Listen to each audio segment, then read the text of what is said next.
मकान का काम हो गया क्या? मकान काम हो गया, कितना रह गया?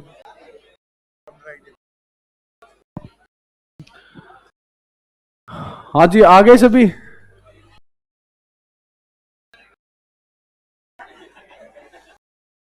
कौन रह गया?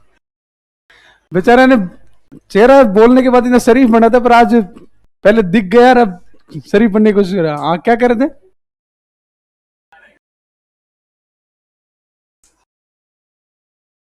एक तो टेस्ट अब कोई भी बंदा ड्रॉप नहीं करेगा, सभी को टेस्ट देने अनिवार्य है। हर महीने की रिपोर्ट आपके घर पे हम कॉल करके बताएंगे कि आपके बच्चे ने ये पेपर दिया था, इसमें इतने इतने इनके मार्क्स आए हैं, ताकि घर वालों को पता लग सके कि पैसे का सही उपयोग हो रहा है। ठीक है। दूसरा, आइडेंटिटी कार्ड सभी के गले में पहना हुआ होना चाहिए। आप इंस्टीट्यूट में आ गए तो ये जो आइडेंटिटी कार्ड है ये गले में पहना होना चाहिए, क्योंकि यहाँ पे अटेंडेंस लगेगी आपके। आप आए हो गए हो, वो एक फिक्स टाइम होगा, उसी टाइम ही लगेगी। समझ गए ना? हाँ, अब घर पे रिपोर्ट जाएगी, तो इस बात को सीरियसली लेना। और आइडेंटिटी कार्ड हैं कहाँ आप लोगों के? निकालो बाहर उनको, और गले में पहन के रखना। और तुम तीनों कहाँ गए? वो मेरे को पीछे दिखने नीचे ध्यान रखना डेली आके। और प्रत्येक टीचर को मैं कहता हूं तुम लोगों को खड़ा करके पूछे कि क्या क्या याद करते हो, क्या नहीं पढ़ते हो तुम लोग। आने आते ही पहले तुम ही सुनाओगे। निकालो भाई आइडेंटिटी कार्ड, गले में पहन के रखो, दिखा पता चले कितने। अरे तुम्हारा कहाँ है? अरे इस महेंद्र जी, इसका ध्यान रखना है, ये दो हैं बिल्कुल एज इट इज जमशकल हैं। एक F3 या 4 में बैठता है, एक यहाँ बैठते हैं। अरे मैंने इनको कई बार कह दिया तुम्हारे उस भाई से मिल लो, कोई पिछले जन्म का होगा क्या पता। हाँ तो आना सर, सेम फोटो कॉपी आते हैं, बस वो गोरा है, ये थोड़ा सा सावला है, इतने फर्क है। आपकी तरह, वो आपकी तरह गोरा है, ये मेरी तरह सावला है। पर मिलना यार उससे, वो रियल में मैं कंफ्यूज रहता हूँ, जहां मिलता है मैं कभी तुम्हारे चक्कर में उसको डांट देता हूँ और उसके चक्कर में तुम्हें डांटा ना। दो तीन बार कहा ना, क्या यार पढ़ता नहीं है, ऐसे कहा है। देख लो, झूठ नहीं बोल रहा भाई, एक्सेप्ट कर रहा बंदा। और टेस्ट सभी को, ये कई जने एबसेंट रहते हैं, ये आगे से बर्दाश्त नहीं होगा भाई। ठीक है, कहाँ है? पिछली बार अटेंडेंस ली थी, साइन किए थे कॉपी के ऊपर, प्रॉपर लगाइए कितने स्टूडेंट ने पेपर दिया है, रिकॉर्ड दे देना। आगे से पूरा स्ट्रिक्टली ध्यान रखना है। और पेपर के टाइम ये दरवाजा बंद कर दो और मेन गेट बंद करवा दो, एक सिंगल स्टूडेंट बाहर नहीं जाना चाहिए। ठीक है भाई? हाँ देखते हैं, तुम्हारे से नहीं बनोगे, हम जबरदस्ती बनाएंगे तुम्हें।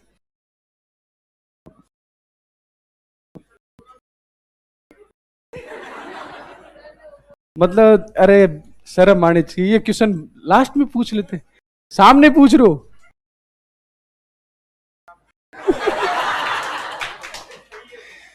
ठीक है, कर देंगे, टाइम थोड़ा सा कम कर देंगे, 4 बजे से लेकर 8 बजे तक करते ना। सॉरी, आपके वो मैथ वाली और इंग्लिश वाली क्लास चल रही थी ना,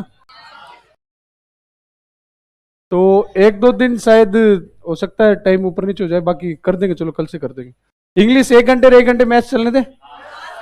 पर कुछ स्टूडेंट क्या करें, इंग्लिश 2 घंटे करो, तो मैथ्स 2 घंटे करें। दोनों सही है, 1 1 घंटे बराबर। बताओ मैडम, सही है? ठीक है, तो चलो। हाँ। अरे भाई बस शांत हो जाओ। हाँ, 2 घंटे का 2 घंटे कर देंगे, आपने कहा 1 घंटे 1 घंटे, बस लड़ो मत, आराम से कर देंगे। हाँ।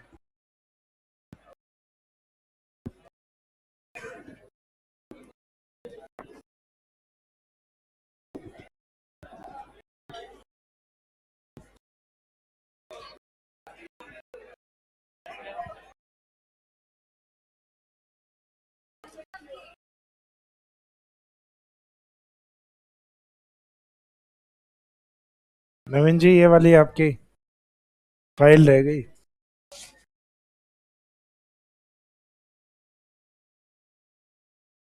नई सरकार का बजट है, बन किसके रही है ये तो बताओ।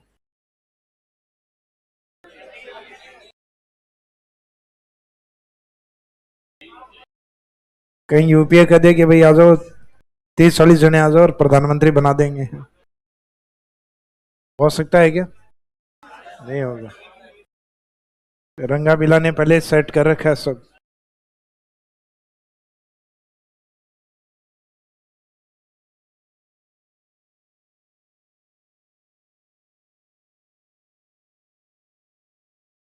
नवीन जी ले गए, कहाँ गए?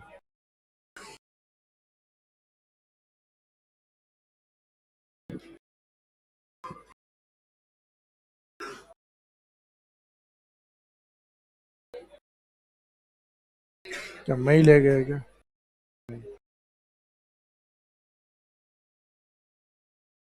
नीचे गिर गया, अच्छा। Thank you.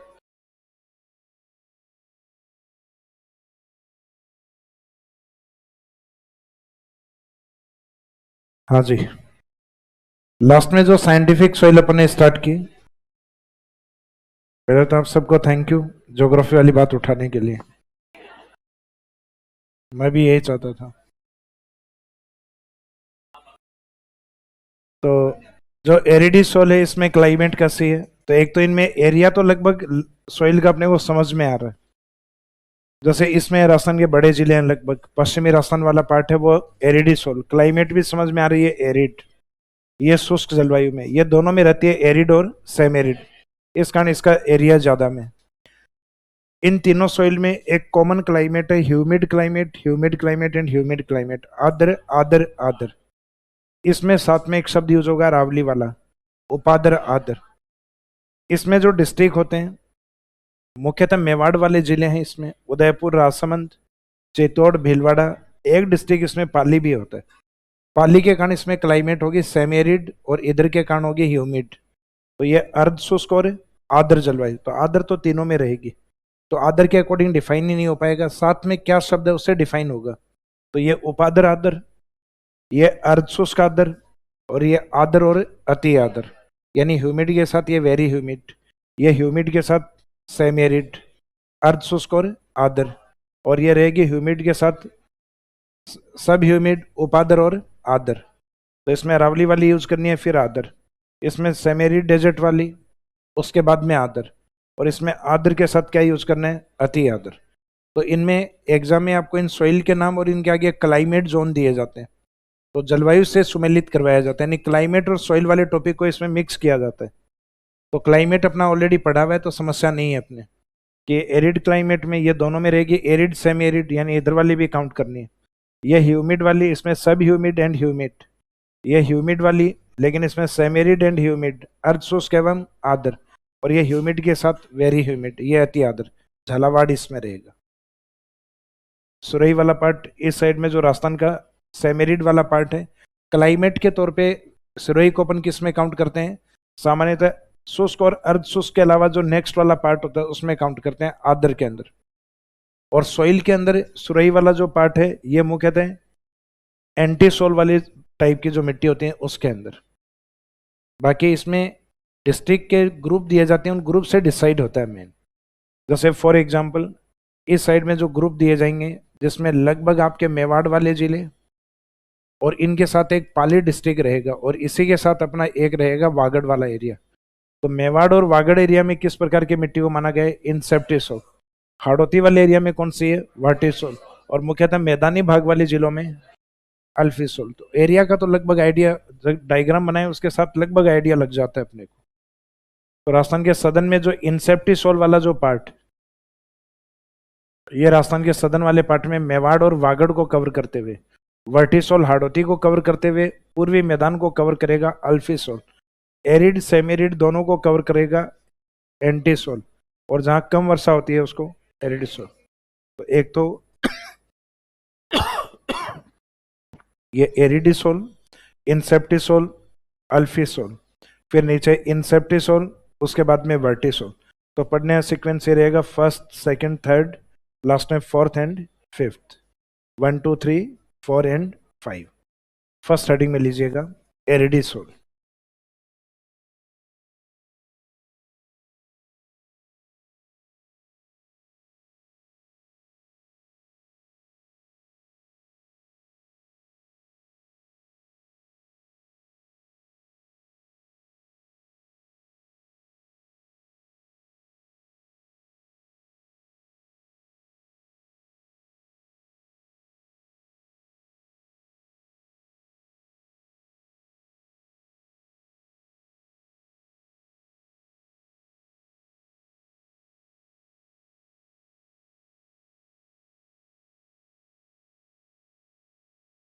इसमें विस्तार में लिखिएगा, या तो फर्स्ट में लाइन में लिख दीजिए, यह मिट्टी मुख्यतः पश्चिमी राजस्थान में पाई जाती है। Aridisol is mostly found in western Rajasthan. यह मिट्टी मुख्यतः पश्चिमी राजस्थान में पाई जाती है।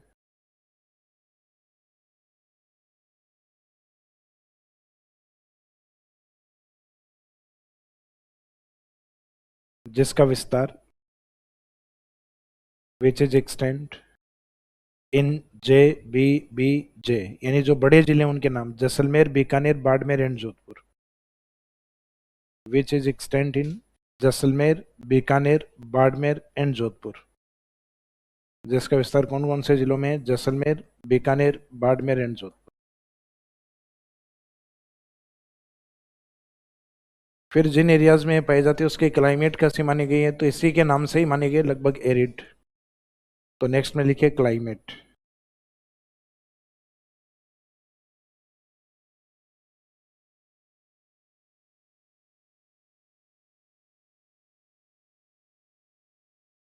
तो क्लाइमेट में लिखिए, यहाँ शुष्क जलवायु पाई जाती है। Arid climate is found here, या arid type climate is found here. यहाँ शुष्क जलवायु पाई जाती है, यानी लगभग इसी के नाम से ही है, arid climate is found here. अब कुछ साइंटिफिक सॉइल हैं जिनमें कुछ सब टाइप्स भी बताए गए, इन्हें उनके कुछ उप प्रकार भी बताए गए हैं। तो इसके सब टाइप्स में या उप प्रकार के अंदर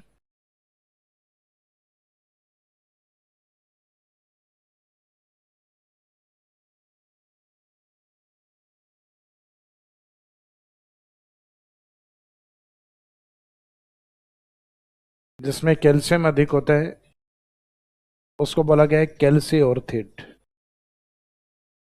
या कैल्सियोर्थिड्स। एक बोला गया है कैम्बोर्थिड्स।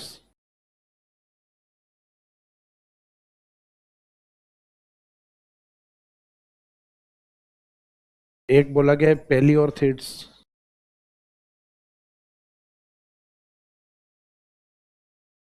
एक सेलोर्थिड्स।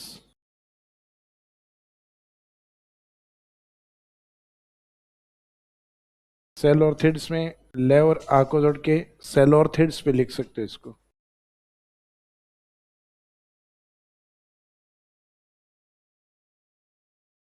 इस तरीके से भी लिखा जा सकता है। मीनिंग ये शब्द आपको याद ही नहीं करना है, आपको तो ये याद रखना है ऑर्थिड है वो कौन से प्रकार की टाइप, कौन से प्रकार की मिट्टियों का वो प्रकार है। तो ये इसके जो टाइप्स होते हैं वो ऑर्थिड्स टाइप होते हैं। तो ऑर्थिड्स में एक कैल्सी होता है, एक कैम्बो होता है, एक पेली होता है, एक सेल होता है। तो सेल ऑर्थिड्स पेली, तो पेली ऑर्थिड्स, कैम्बो तो कैम्बो ऑर्थिड्स, कैल्शियम है तो कैल्सी ऑर्थिड्स। इस शब्द आगे वाले को ध्यान रखना है, ऑर्थिड शब्द को।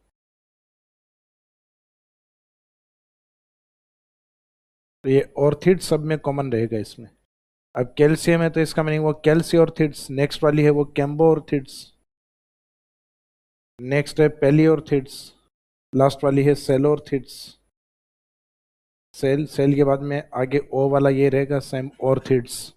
तो ये इसके कुछ सब टाइप्स यानी उप प्रकार पाए जाते हैं। तो नेक्स्ट लाइन में लिखिए सब टाइप्स ऑफ एरिडीसोल। एरिडीसोल के उप प्रकार, सब टाइप्स ऑफ एरिडीसोल। एरिडीसोल, एरिडीसोल के उप प्रकार या गौण प्रकार, यानी इसी में कुछ अदर टाइप्स हैं। इनको चाहे अलग अलग लाइंस में लिख दीजिए, ये एक फ्लो में लिख दीजिए। इसमें ऑर्थिड शब्द को अंडरलाइन कर दीजिए।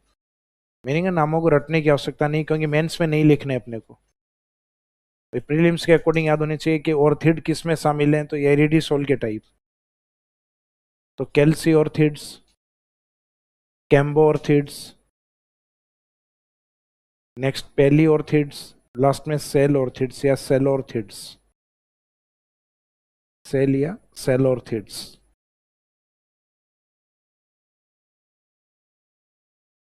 इसमें जो ऑर्थिड शब्द है इसको अंडरलाइन कर दीजिए, कैल्सी, कैम्बो, पेली, सेल।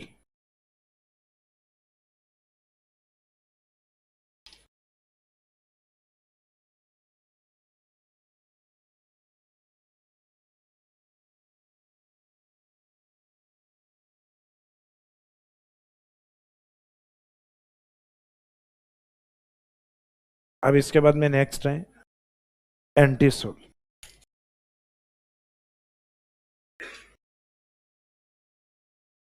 नेक्स्ट हेडिंग जो इसके जो सामने वाला हिस्सा है एंटी सोल वाला पार्ट।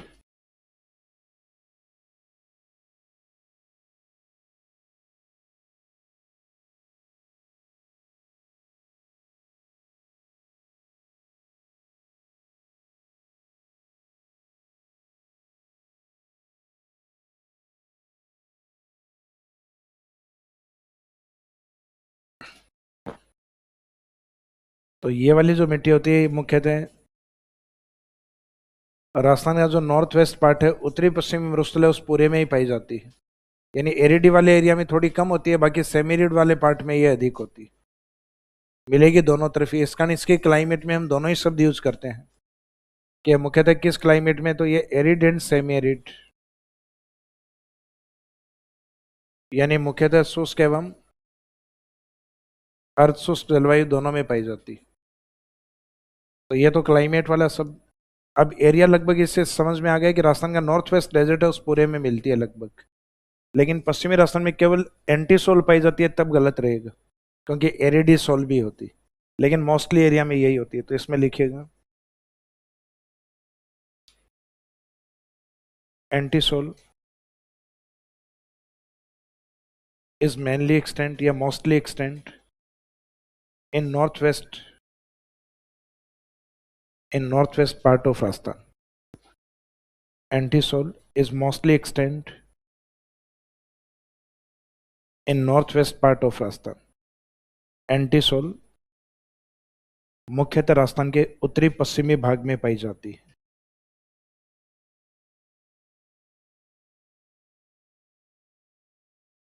या यह है मिट्टी मुख्यतः उत्तरी पश्चिमी राजस्थान में अधिक पाई जाती है। उत्तरी पश्चिमी राजस्थान में अधिक पाई जाती है, राजस्थान के उत्तर पश्चिम में अधिक पाई जाती है, मीनिंग है कि इन डेजर्ट एरिया में अधिक होती है।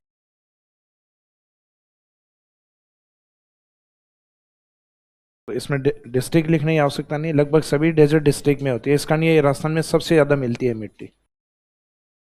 फिर इसमें नेक्स्ट में लिखो क्लाइमेट या जलवायु। क्लाइमेट में इसमें दोनों शब्द यूज करने हैं डेजर्ट वाले, arid and semi arid. Climate या जलवायु, जलवायु में दोनों शब्द यूज, जलवायु के आगे लिख दो arid and semi arid climate, शुष्क एवं अर्ध शुष्क जलवायु।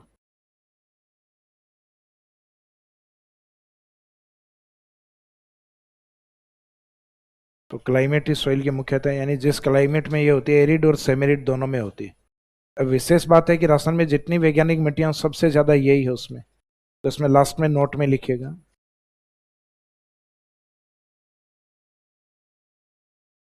एंटीसोल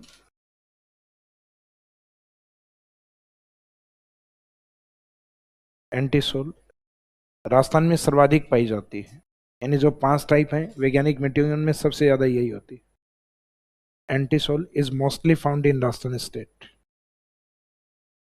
एंटीसोल राजस्थान में सर्वाधिक पाई जाती है।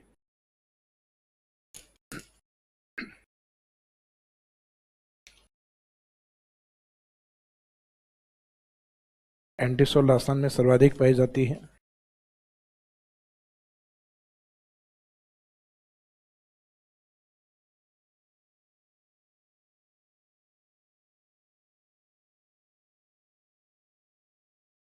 ब्रैकेट में लिख दो दूसरी सर्वाधिक, यानी सेकंड मैक्सिमम कौन सी है, एरिडिसोल। यानी एंटीसोल ऑप्शन नहीं हो फिर किसको लेंगे आंसर, एरिडिसोल। और 2-2 के ग्रुप में है तो दोनों जो हिंदी में ए लिखे हुए दोनों उनको लेंगे, एंटी और एरिडी। तो राजस्थान में एरिडिसोल सबसे ज्यादा है तो एंटीसोल। एंटी ऑप्शन में नहीं हो तो फिर सेकंड या दूसरी सर्वाधिक एरिडिसोल। तो सेकंड यानी दूसरी सर्वाधिक, तो सेकंड मैक्सिमम या सर्वाधिक में हम आंसर फिर लेंगे एरिडिसोल। तो इसका मतलब राजस्थान में सर्वाधिक पाई जाने वाली मिट्टी, तो सामान्य मिट्टियों में तो हम आगे पढ़ेंगे वापस, जिसमें बलुई मिट्टी या रेतीली मिट्टी को लिखेंगे, लेकिन सामान्यतः जो साइंटिफिक सॉइल है उसमें एंटीसोल अधिक होती है। और सेकंड मैक्सिमम कौन होती है, एरिडीसोल जो अभी लास्ट में कवर की थी वो। अब नेक्स्ट अगला हेडिंग डालिएगा। यस।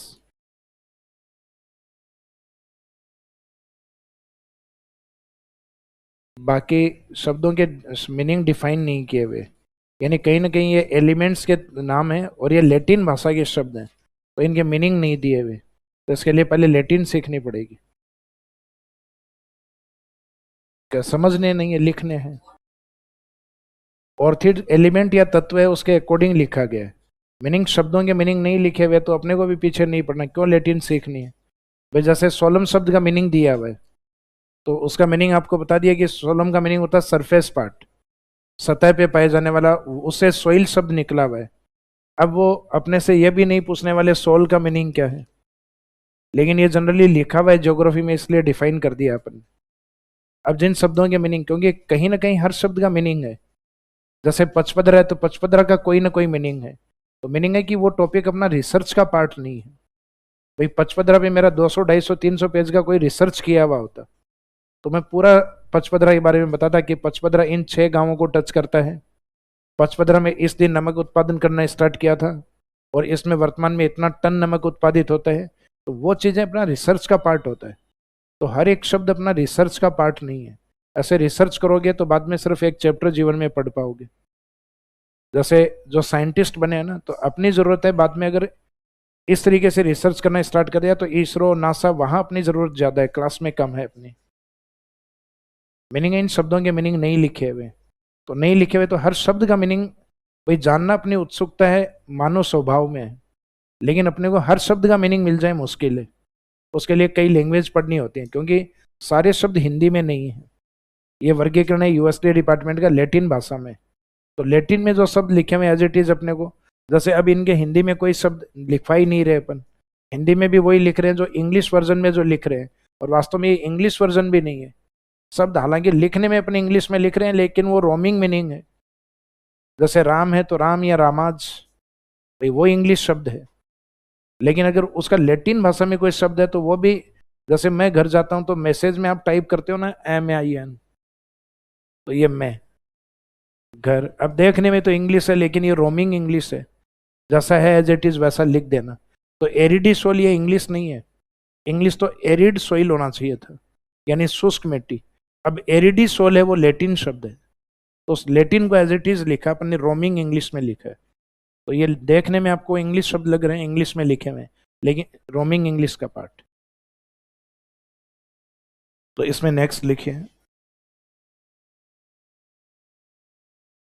मैं थोड़ी देर पहले सोच ही रहा था कि क्वेश्चन पूछा नहीं यहां से।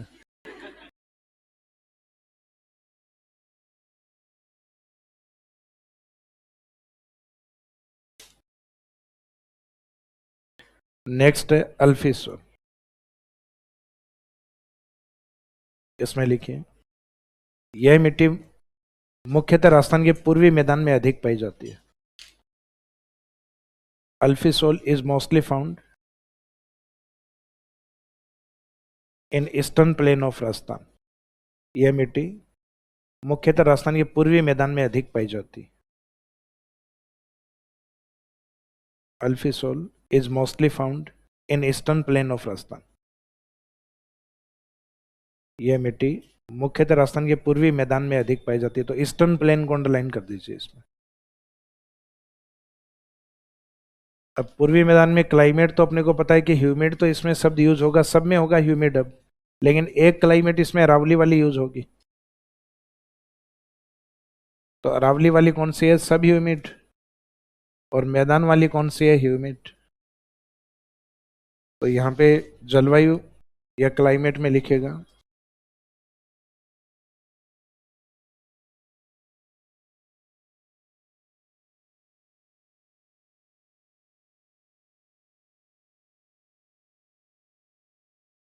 तो इसमें जो क्लाइमेट होती है सॉइल वाले एरिया में वो होती है, या किस क्लाइमेटिक जोन में होती है? सब ह्यूमिड एंड ह्यूमिड टाइप, सब humid and humid type climate.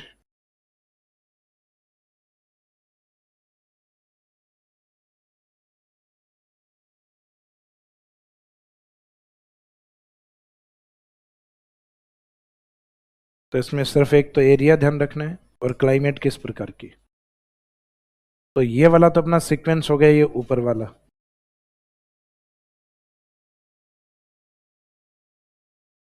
First, second, third और लास्ट में फोर्थ एंड फिफ्थ।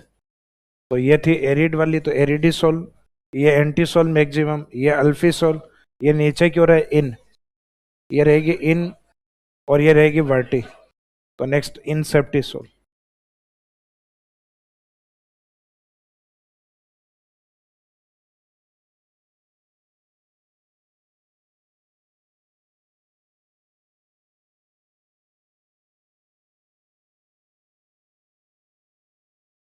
इनसेप्टिसोल।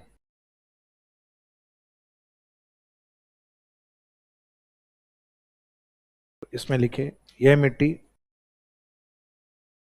मुख्यतः दक्षिणी राजस्थान में अधिक पाई जाती है। दिस सोइल या inceptisol is mostly found in southern part of Rajasthan. ये मिट्टी मुख्यतः राजस्थान के दक्षिणी भाग में अधिक पाई जाती है। Inceptisol is mostly found in southern part of Rajasthan, जिसमें प्रमुख जिले इन विच मेन डिस्ट्रिक्ट्स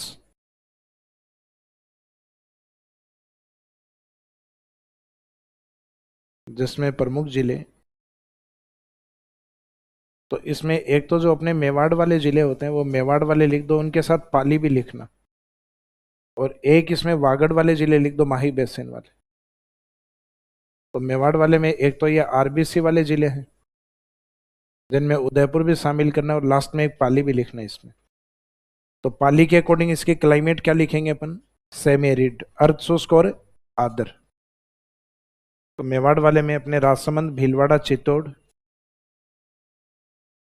राजसमंद, भीलवाड़ा, चित्तौड़, उदयपुर, और इन्हीं के साथ पाली भी लिखना। पाली हालांकि मारवाड़ का हिस्सा है।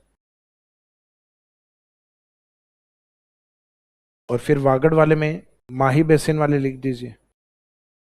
इसका मीनिंग एक तो मेवाड़ रीजन में होती है और एक वागड़ रीजन में होती है। राजसमंद, भीलवाड़ा, चित्तौड़, उदयपुर, पाली, और फिर वागड़ वाले बांसवाड़ा, डूंगरपुर एंड प्रतापगढ़। क्लाइमेट कैसी होगी पाली के आधार पे, एक तो सेमेरिड, अर्ध शुष्क, और एक इधर आर्द्र। जैसा कि आपको बताया था तीनों में ह्यूमिड शब्द यूज होगा ईस्ट वाले में। इसमें ह्यूमिड के साथ सब ह्यूमिड एंड ह्यूमिड, इसमें ह्यूमिड के साथ सेमेरिड एंड ह्यूमिड, और इसमें ह्यूमिड के साथ वेरी ह्यूमिड, अति आर्द्र। तो इसमें क्लाइमेट या जलवायु में लिखिएगा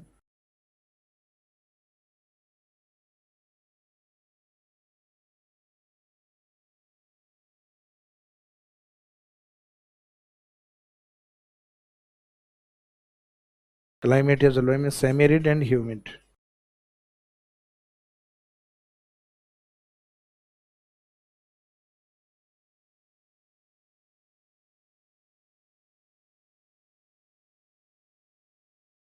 अर्ध शुष्क एवं आर्द्र तुल्य जलवायु, semiarid and humid type climate, semiarid and humid type climate, अर्ध शुष्क एवं आर्द्र तुल्य जलवायु। तो नेक्स्ट में भी आर्द्र मौजूद रहेगी, लेकिन वो रहेगी अति आर्द्र के साथ, यानी आर्द्र एवं अति आर्द्र। तो ये वाले इनसेप्टिसोल वाले में ये जिले जनरली पूछे जाते हैं, मेवाड़ वाले, ये देके पूछते हैं इसको। और फिर लास्ट में है वर्टिसोल।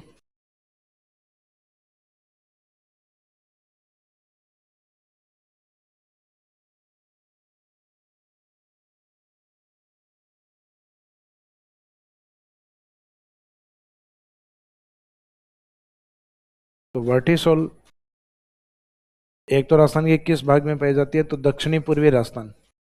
तो दक्षिणी पूर्वी राजस्थान का मीनिंग है मुख्यतः किस रीजन में हार्ड होती है, इसमें लिखेगा vertisol is mostly found in southern eastern Rajasthan. Southern eastern के आगे और लगा के लिख देना हाड़ौती रीजन, क्योंकि कई बार डायरेक्शन के अकॉर्डिंग पूछते हैं इसको, राजस्थान के किस भाग में, दक्षिण पूर्व में। और दक्षिण पूर्व में मेन फिजिकल डिवीजन होता है हाड़ौती पार्ट। हालांकि मैदानी भाग भी इसी डायरेक्शन में है, लेकिन हाड़ौती पठार का दूसरा नाम हमने डायरेक्शन में यही लिखा था, दक्षिणी पूर्वी पठार। तो ये मिट्टी दक्षिणी पूर्वी राजस्थान ऑब्लिक हाड़ौती क्षेत्र में पाई जाती है। This soil is mostly found in southern eastern Rajasthan और हाड़ौती रीजन। ये मिट्टी दक्षिणी पूर्वी राजस्थान एवं या हाड़ौती क्षेत्र में पाई जाती। अब इसमें जो क्लाइमेट या जो जलवायु है, तो एक तो जो जनरली हम लिखते आ रहे हैं क्लाइमेट, इनमें सब में लास्ट वाली तीन में ह्यूमिड एंड वेरी ह्यूमिड।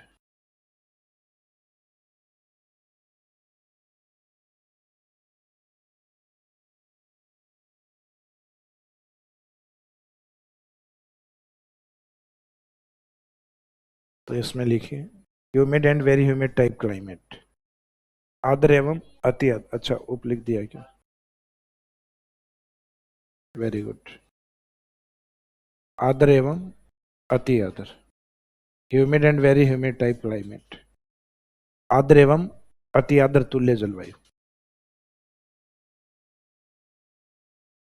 तो इसका मीनिंग लास्ट वाले में ये आर्द्र शब्द तो याद ही नहीं रखना, अपने को ये याद रखना है आर्द्र के साथ क्या यूज हो रहा है। अगर उपाद्र यूज हो रहा है इसका मीनिंग है मैदानी भाग वाली अल्फी, और सेमेरिड यूज हो रहा है अर्थ शुष्क यानी वो सदन वाली इनसेप्टिसोल, और अति आर्द्र यूज हो रहा है इसका मीनिंग हाड़ौती वाली झालावाड़ की तरफ यानी वर्टिसोल। तो जो डिसाइडिंग वर्ड है उनको अंडरलाइन कर देना तीनों में, जैसे इसमें अति आर्द्र है डिसाइडिंग, आर्द्र तो सब में ही लिख रहे हैं पर लास्ट तीनों में आर्द्र लिखा है। इससे जस्ट पहले वाले में डिसाइडिंग वर्ड है सेमेरिड अर्ध शुष्क इनसेप्टिसोल में, अल्फिसोल में उपाद्र यानी सब ह्यूमिड।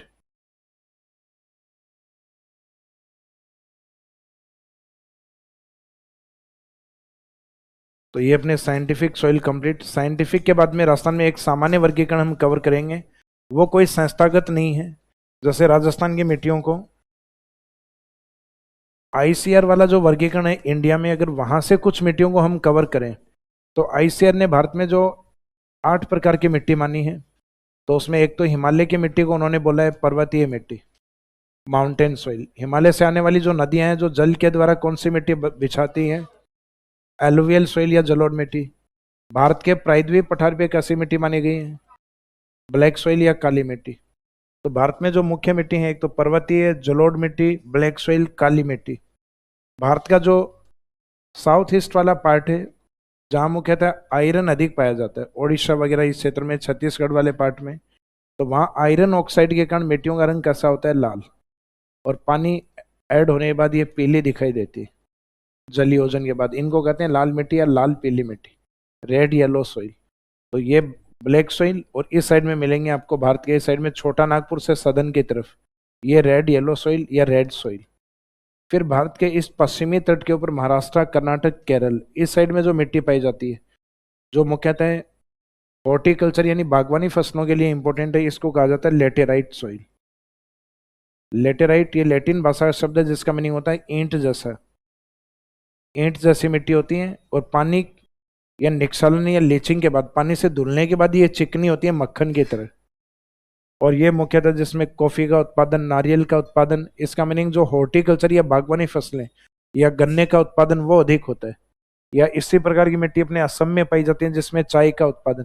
तो ये सारी बागवानी फसलें हॉर्टिकल्चर क्रॉप्स में आती हैं, जिसमें नारियल हुआ, कॉफी हुआ, अपना टी या चाय हुआ, शुगर कैन या गन्ना हुआ, ये फसलें इसमें अधिक होती हैं लेटेराइट में। तो ये लगभग दोनों होती लाल टाइप की हैं, लेकिन इनमें नमी अधिक होती है क्योंकि पश्चिमी घाट पे बारिश अधिक होती है। तो ये रेड येलो सॉइल में, और इसको नाम क्या दिया जाता है, लेटेराइट। लेटेराइट का शाब्दिक मीनिंग होता है ईंट जैसा, यानी जो ब्रिक या ईंट होती है उस जैसा रंग होता है। तो 3 मिट्टियां तो ये पर्वतीय मिट्टी, मैदान वाली जलोढ़, हाड़ौती पठार वाली काली मिट्टी। ये तटीय वाली दोनों ये रेड सॉइल और ये लेटेराइट सॉइल। फिर आप गुजरात की ओर जाओगे, रन ऑफ कच्छ या राजस्थान के कुछ हिस्से में जाओगे तो वहां लवणीय मिट्टियां, सैलाइन सॉइल, टेथिस सागर के अवशेष अधिक होने के कारण। मैंने एग्जाम्पल भी बताया था नर्मदा कैनाल वाला, कि उस एरिया में खुला पानी इसलिए नहीं दिया जाता, जमीन पे सैलिनिटी तुरंत आ जाएगी वो, तो उससे बचने के लिए। तो लवणीय मिट्टी इसका मीनिंग है जहाँ पे लवण या नमक ज्यादा बिछा हुआ है वो सैलाइन सॉइल है। और राजस्थान की ओर मुख्यतः जो मोटे कण की मिट्टियां होती हैं जिनको हम कहते हैं बलुई मिट्टी, क्योंकि वो बलुआ पत्थर से बनी होती है। और मोटे कण वाली को हम रेत भी बोलते हैं, क्योंकि बारीक पार्टिकल होता है उसको हम कहते हैं क्ले पार्टिकल। क्ले से मोटा होता है उसको हम कहते हैं सिल्ट। सिल्ट से मोटा होता है उसको कहते हैं सैंड। सैंड का हिंदी मीनिंग क्या होता है? रेत। तो जो मोटा पार्टिकल होता है सैंड पार्टिकल, इसके कारण रेत पार्टिकल के कारण, मोटे पार्टिकल के कारण रेत के आधार पे इसको नाम क्या दिया गया है? रेतीली। और बलुआ पत्थर से बनी होने के कारण इसको बलुई मिट्टी। तो जिससे निर्माण हुआ उसके अकॉर्डिंग बलुआ पत्थर से यानी सैंड स्टोन से बनी है, इस कारण इसको सैंडी सॉइल यानी बलुआ पत्थर के कारण बलुई मिट्टी, और पार्टिकल मोटा होने के कारण यानी सैंड पार्टिकल, क्योंकि बारीक पार्टिकल होते हैं क्ले पार्टिकल और सिल्ट पार्टिकल। क्ले का मीनिंग होता है जो बारीक मिट्टी होती है, चीका को कहा जाता है, जो बिल्कुल चिकनी होती है, हाथ में लेने पर पाउडर जैसी महसूस हो, वो बारीक मिट्टी होती है चीका। चीका से थोड़ी मोटी होती है जो अपने नालियों में बहती है, गाद या कीचड़। कीचड़ से थोड़ा मोटा होता है सैंड पार्टिकल। सैंड से थोड़ा मोटा होता है ग्रेवल, बजरी। और बजरी से भी मोटा होता है बोल्डर। ये आपको मैंने डेजर्ट वाले पार्ट में करवाया भी था, बोल्डर क्ले। तो बोल्डर का मीनिंग ये होता है मोटा पार्टिकल्स, और क्ले का मीनिंग होता है बारीक पार्टिकल। तो इसमें एक तो ये पार्टिकल होता है, ना तो बहुत मोटे पार्टिकल या ना बहुत बारीक। बाकी अन्य मिट्टियों की तुलना में ये पार्टिकल काफी मोटा है। इस कारण कहा जाता है बलुई मिट्टी मोटे कण वाली मिट्टी होती है, जिसमें बार बार सिंचाई की आवश्यकता होती है, क्योंकि मिट्टी का पार्टिकल जितना ज्यादा मोटा होगा उन मिट्टियों में गैप उतना ही ज्यादा होगा। तो इसका मीनिंग उसमें फ्रिक्वेंटली इरिगेशन यानी बार बार सिंचाई की आवश्यकता होती है। तो एक तो ये अपनी 3 मिट्टी, 2 ये साइड वाली हो गई 5, 2 इधर हो गई अपनी, एक तो सेलाइन सॉइल और एक ये डेजर्ट सॉइल या सैंडी सॉइल यानी बलुई या रेतीली मिट्टी या मरुस्थलीय मिट्टी, एक सेलाइन सॉइल। एक मुख्यतः कोलकाता के इस साइड में वेस्ट बंगाल के तटीय क्षेत्रों में नमी वाले एरिया में पाया जाता है, जिसको हम कहते हैं पीट या पीटी सॉइल। वैसे पीट के रूप में डिफाइन करेंगे तो पीट अपने कोयले का एक प्रकार भी होता है, एंथ्रासाइट, बिटुमिनस, लिग्नाइट और पीट। जैसे आगे अपने एक चैप्टर पढ़ेंगे ऊर्जा वाला, उसमें ये शब्द आएंगे आपके। तो जैसे जैसे अल्फाबेट आगे बढ़ रहा है ABLP, तो कोयला घटिया होता जाता है। सबसे बेस्ट क्वालिटी का कोल एंथ्रासाइट, उससे लो क्वालिटी, इन दोनों से लो क्वालिटी लिग्नाइट, और सबसे निम्न श्रेणी पीट। तो जैसे जैसे अल्फाबेट आगे बढ़ रहा है ABLP, तो कोयला निम्न श्रेणी का लो क्वालिटी का होगा, स्टार्टिंग वाला सबसे बेस्ट क्वालिटी का। भारत में मिलता है बिटुमिनस, राजस्थान में मिलता है लिग्नाइट। ये आगे एनर्जी वाले टॉपिक में आएंगे। तो पीट एक मिट्टी का प्रकार भी है और पीट कोयले का प्रकार भी। तो इसमें अपने ह्यूमस की मात्रा अधिक होती है, बायोटिक पार्ट इसमें ज्यादा पाए जाते हैं। तो भारत में जो 8 मिट्टियां, कुछ एक वहां से लेके और राजस्थान की मिट्टियों को डिफाइन किया जाता है, एक जनरल क्लासिफिकेशन लिखा जाता है। उसमें ये टाइप नहीं दिया जाता है कि मिट्टी के 6 प्रकार हैं, 8 प्रकार हैं। जनरली अपने को ठीक लगे उतने का वर्गीकरण अपन कर लेते हैं। तो लगभग जनरली बुक्स में 7-8 लिखा हुआ रहता है, लेकिन वो ऑफिशियली नहीं है कोई। जैसे यूएसडीए डिपार्टमेंट ऑफिशियली क्लासिफिकेशन है, उसमें टाइप बताने होते हैं कि यूएसडीए ने मिट्टियों के कितने प्रकार माने हैं, तो अपने वो बताना होता है 12 प्रकार माने हैं। राजस्थान में तो अपने वो बताना होगा उसमें 5। स्टेट एग्रीकल्चर डिपार्टमेंट ने मिट्टियों को कितने भागों में, तो हमारा जो राज्य कृषि विभाग है उसने मिट्टियों को कितने भागों में बांटा है? 14 भाग। और एक हम जो जनरल क्लासिफिकेशन पढ़ेंगे उसमें जो मेन सॉइल हैं जो राजस्थान में प्रचलित है, जैसे बलुई मिट्टी। तो अभी तक अपने जितनी भी मिट्टियां लिखा है इसमें कोई बलुई शब्द लिखा है क्या कहीं पे? लेकिन अपने को पता है हमारे डेजर्ट में बलुई मिट्टी मिलती है। तो वो आईसीआर वाले वर्गीकरण में कुछ एक टाइप्स आते हैं, तो उसको हम एक जनरल क्लासिफिकेशन में पढ़ते हैं। तो ऑफिशियल जो थे वो तो मैंने करवा दिया आपको, स्टेट एग्रीकल्चर डिपार्टमेंट और यूएसडी। अब एक लाइन का गैप छोड़ के हेडिंग डालिए, राजस्थान के मिट्टियों का सामान्य अध्ययन, जनरल स्टडी।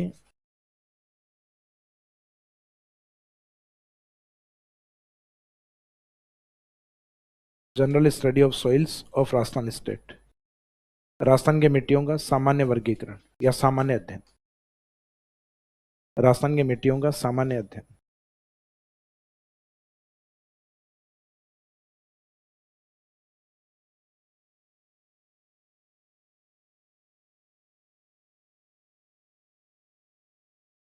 तो ये जितने भी अभी प्रकार बताए ये तो इंडिया में पढ़ोगे आप। राजस्थान के अंदर मिट्टियों के सामान्य अध्ययन में सबसे पहले लेंगे अपन पश्चिमी राजस्थान वाली बलुई मिट्टी को।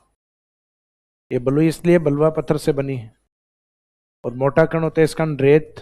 रेत के आधार पे इसको क्या बोलेंगे? रेतीली। इंग्लिश में बलुआ पत्थर या रेत का मीनिंग एक ही होता है, सैंड होता है। हालांकि पत्थर को सैंड स्टोन बोल देते हैं, मोटे पार्टिकल को सैंड कहा जाता है। तो इंग्लिश में मीनिंग क्या रहेगा? Sandy soil.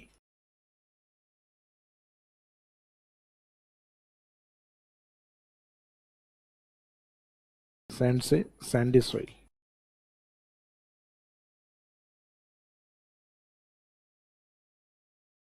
अब इस मिट्टी को कुछ उपनाम यानी अदर नेम दिए हुए हैं, जैसे कि ये मिट्टी डेजर्ट एरिया में अधिक होती है, इस कारण इसको डेजर्ट सॉइल भी कहते हैं।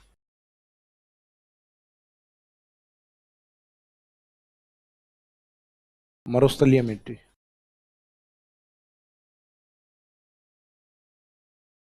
मरुस्थलीय जलवायु किस प्रकार की होती है? जनरली एरिड होती है, इस कारण इसको एरिड सॉइल भी कहा जाता है।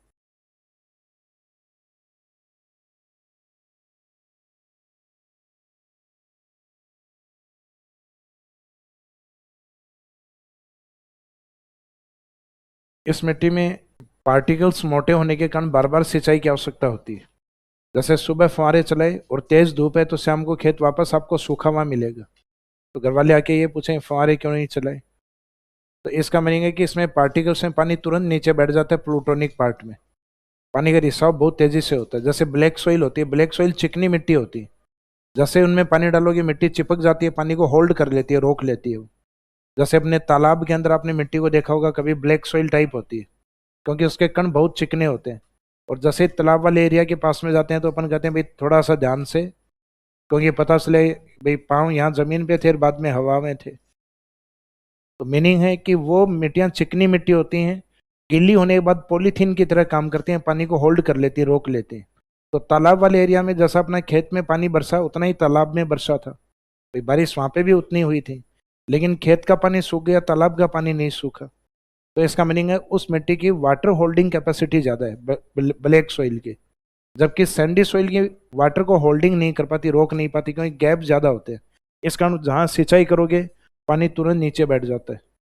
तो इसका मीनिंग इन मिट्टियों में बार बार पानी की आवश्यकता होने के कारण इनको कहा जाता है थ्रस्टी सॉइल, प्यासी मिट्टी। तो एक उपनाम और लिखिए, प्यासी मिट्टी।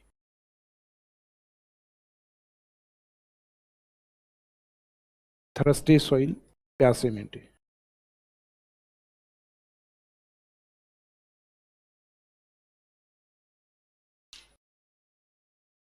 तो ये तो इसी के नाम। सबसे पहले मिट्टी का हम देखेंगे मिट्टी का निर्माण किस प्रकार से हुआ, फिर निर्माण के बाद उसका अपना एक निश्चित एरिया होता है। तो एरिया तो इसका तो अपने को पता है डेजर्ट एरिया में अधिक होती।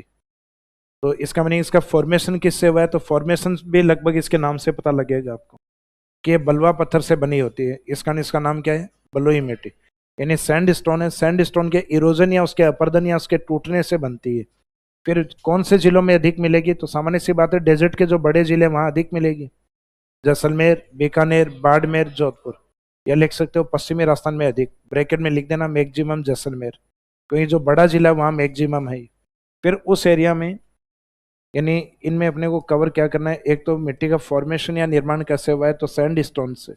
निर्माण के बाद में इसका वितरण या कहाँ कहाँ पे एक्सटेंट, विस्तार कहाँ कहाँ पे, तो इसका विस्तार या वितरण बताना होगा।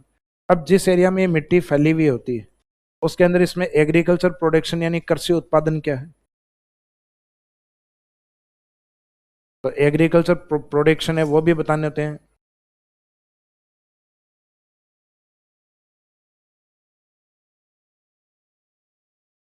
एग्रीकल्चर प्रोडक्शन या क्रॉप्स के नाम लिख दो, चाहे फसलें कौन कौन सी होती हैं।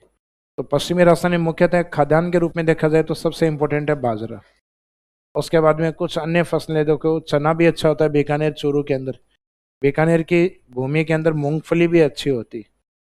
सैंडी सॉइल टाइप जो मिट्टी होती है, यानी ग्राउंड नट, मूंग, मोठ, चवला, तो शेखावाटी की और कुछ दालें भी ठीक होती है इसमें। लेकिन अगर मुख्य अनाज पूछा गया कि डेजर्ट या सैंडी सॉइल में कौन सा अनाज उत्पादित होता है, तो फूड ग्रेन के रूप में मुख्यतः बाजरा, क्योंकि आगे जो शब्द लिखे हुए हैं वो या तो ऑयल सीड क्रॉप्स है, या तो तिलहन फसल है, या फिर अपने आप में दलहन यानी पल्सेज क्रॉप्स में काउंट। अनाज के तौर पे पश्चिमी राजस्थान में मुख्यतः बाजरा अधिक होता है। गंगानगर हनुमानगढ़ को छोड़ दिया जाए तो Ganganagar Hanumangarh main Sandy soil में नहीं आता, वो आता है लोमी। एक मिट्टी लिखवाई थी आपको मैंने, काठी और बग्गी, उसका मीनिंग लिखवाया था लोमी एंड फर्टाइल सॉइल। चिकनी और उपजाऊ मिट्टी घग्गर बेसिन के उसको कहा जाता है काठी और बग्गी, क्योंकि वो घग्गर बेसिन की मिट्टी है। तो इसका मीनिंग डेजर्ट में सिर्फ बलुई मिट्टी नहीं पाई जाती, डेजर्ट में भी हमारे कई मिट्टी हैं। जैसे थोड़ी देर अपन पहले लूनी की बात कर रहे थे, भूरी मिट्टी। थोड़ी देर पहले अपन ने एक मिट्टी की और बात की थी, लवणीय मिट्टी। तो इसका मीनिंग डेजर्ट में कई प्रकार की मिट्टियां हैं अपने, लेकिन उसमें सबसे ज्यादा पाई जाने वाली मिट्टी है सैंडी सॉइल। तो इसमें सबसे पहले लिखे निर्माण। मिट्टी के नाम कंप्लीट होने के बाद निर्माण या फॉर्मेशन कैसे हुआ है, फॉर्मेशन में लिखिएगा this soil is formed by sandstone. इस मिट्टी का निर्माण बलुआ पत्थर से हुआ है।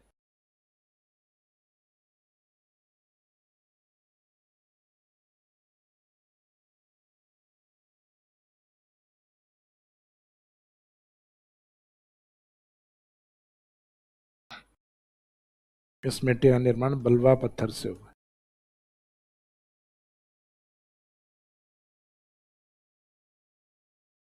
तो this soil is formed by sandstone. इस सैंड स्टोन के आधार पे इसको नाम क्या दिया गया है, सैंडी सॉइल, यानी बलुआ पत्थर के आधार पे इसका नाम है बलुई मिट्टी। फिर निर्माण के बाद में इसका विस्तार या वितरण,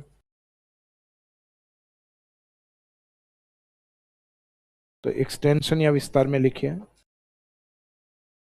this soil is mostly extend in western Rajasthan. विस्तार में इस मिट्टी का विस्तार मुख्यतः पश्चिमी राजस्थान में है। पश्चिमी राजस्थान के आगे ब्रैकेट में लिखना सर्वाधिक Jaisalmer. This soil is mostly extend in western Rajasthan. This soil is mostly extend in western Rajasthan, bracket में सर्वाधिक जैसलमेर, मैक्सिमम इन जैसलमेर। तो एक जिला अगर पूछा जाए तो डेजर्ट में सबसे बड़ा जिला ही जैसलमेर। तो बड़ा जिला तो उस एरिया में मुख्यतः ये मिट्टी मिलेगी आपको, सैंडी सॉइल। विस्तार के बाद में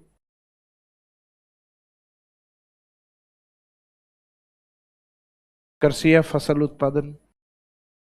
तो नेक्स्ट लिखो एग्रीकल्चर प्रोडक्शन या क्रॉप्स प्रोडक्शन, या मेन क्रॉप्स लिख दीजिए। इसमें मुख्य फसल कौन सी है, तो एग्रीकल्चर प्रोडक्शन में कृषि उत्पादन में इसमें एक तो है बाजरा, चना,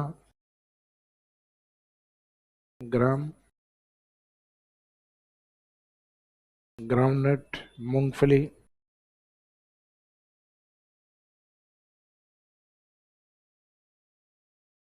एंड पल्सेज क्रॉप्स एवं दलहन फसलें।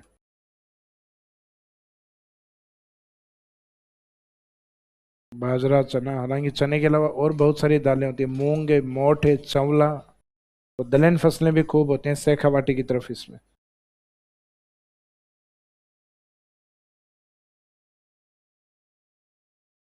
तो इनमें सबसे मेन क्रॉप्स कौन सी मानी जाती है, बाजरा। तो बाजरे को अंडरलाइन कर दीजिए जो सबसे पहले लिखा है।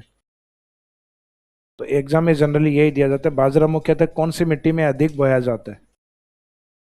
सामान्य सी बात है, इस मिट्टी की प्रोडक्टिविटी कम होती है क्योंकि डेजर्ट एरिया में मिट्टी पानी को होल्ड नहीं रख पाती, जबकि क्रॉप्स के लिए दोनों चीजें जरूरी हैं, पानी भी आवश्यक है, टेम्परेचर भी जरूरी है। तो इसका मीनिंग या तो बार बार सिंचाई करो तब फसल ग्रोथ कर पाती है इसमें, या ऐसी फसलें बहुत जिनमें पानी की रिक्वायरमेंट कम है, जैसे बाजरा। तो बाजरे का वैसे रिकॉर्ड आप देखो प्रोडक्शन का, तो वो अलवर के पास ज्यादा है क्योंकि उनके पास पानी भी है, बाजरे की बढ़िया वेराइटीज भी हैं, हाई यील्डिंग वेराइटीज भी हैं, और जमीन या मिट्टी की फर्टिलिटी भी ज्यादा है। तो बाजरे का प्रोडक्शन सबसे ज्यादा पूर्वी राजस्थान में ज्यादा होता है, अलवर की तरफ। लेकिन बुआई सबसे ज्यादा कहाँ होती है, डेजर्ट एरिया में। लेकिन डेजर्ट की फर्टिलिटी कम होने के कारण प्रोडक्शन कम बैठता है इनका। जैसे पश्चिमी राजस्थान का 100 बीघा जितना उत्पादन देता है, पूर्वी राजस्थान में उतना उत्पादन 40 बीघा देता है। मीनिंग है 40 बीघा जमीन पश्चिमी राजस्थान में, हालांकि उससे भी कम जमीन उतना उत्पादन दे देगी। भाई जैसलमेर की जमीन है तो आप सोलर प्लांट लगा लो, वो ज्यादा फायदेमंद है। भाई आप जैसलमेर में सम के दौरों में आप हल चला के कुछ बो भी दोगे, तो बो के फिर वहीं बैठे रहो, आराम से देखते रहो कि कब निकलेगा, तो वो नहीं निकलना है फिर, क्योंकि सम 0 सेंटीमीटर वर्षा विहीन स्थान लिखवाया था ना आपको। तो इसका मीनिंग प्लांट की ग्रोथ के लिए सिर्फ टेम्परेचर नहीं, वर्षा का होना भी जरूरी है। तो बाजरे का सबसे ज्यादा उत्पादन जो है वो पूर्वी राजस्थान के अलवर जिले में होता है।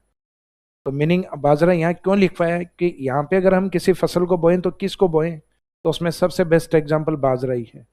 तो इस कारण की पश्चिमी राजस्थान में मुख्यतः कौन सी अनाज फसल बोई जाती, तब आंसर आपका आता है मुख्यतः बाजरा बोया जाता है। लेकिन क्रॉप्स में जाके फिर अब ये सॉइल के अकॉर्डिंग था कि पश्चिमी राजस्थान में बलुई मिट्टी में कौन सी फसल का उत्पादन अधिक होता है, बाजरे का। और फिर क्वेश्चन ये है कि बाजरे का उत्पादन किस जिले में अधिक है, वो आंसर अलवर है। तो उसके पीछे अलग कारण है, वहाँ सॉइल कारण है, वहाँ इरिगेशन, हाई यील्डिंग वेराइटीज, सिंचाई, उनकी टेक्निक वो ज़्यादा बेटर है पूर्वी राजस्थान के। कहीं पश्चिमी राजस्थान में एग्रीकल्चर में उतनी टेक्निक्स डेवलप नहीं हुई है जितनी पूर्वी राजस्थान में और उत्तरी राजस्थान में, यानी कैनाल वाले एरिया में या पानी वाले एरिया में जितनी टेक्निक्स आ चुकी हैं पश्चिमी राजस्थान में अभी तक नहीं पहुंची। हालांकि पश्चिमी राजस्थान अब धीरे धीरे बागवानी में आगे बढ़ रहा है, जैसे अनार की खेती करना, खजूर करना, पपीता या पपाया अधिक बोना। तब आजकल ये ट्रेडिशनल क्रॉप्स हैं उनको छोड़ दिया इन्होंने कि भाई उनसे बढ़िया है कि वो फसलें की जाएं जिससे आमदनी बहुत अच्छी हो।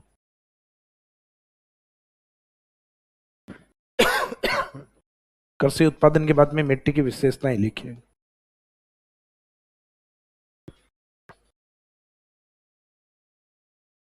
विशेषताएं कैरेक्टरिस्टिक्स में लिखें। जैसे भारत के अंदर आईसीआर वाला वर्गीकरण पढ़ोगे उसमें भारत में सबसे ज्यादा मिट्टी पढ़ोगे कि भारत में 45% एरिया में जलोढ़ मिट्टी पाई जाती है। जबकि राजस्थान हम पढ़ते हैं तो राजस्थान में सबसे ज्यादा मिट्टी कौन सी पाई जाती है, बलुई मिट्टी। कहीं बलुई मिट्टी उस एरिया में होगी जहां मरुस्थल है, और मरुस्थल राजस्थान के अधिकांश हिस्से को कवर किए हुए हैं, लगभग 61% पार्ट। लेकिन पूरे मरुस्थल में भी ये नहीं है, लेकिन ये सबसे ज्यादा होती है बलुई मिट्टी। तो विशेषता में फर्स्ट लाइन में लिखें, बलुई मिट्टी राजस्थान में सर्वाधिक पाई जाती है। Sandy soil is mostly found इन राजस्थान। बलुई मिट्टी राजस्थान में सर्वाधिक पाई जाती है।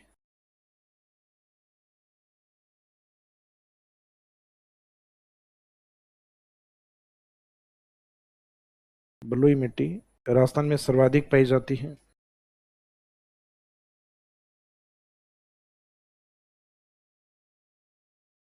फिर नेक्स्ट लिखिए,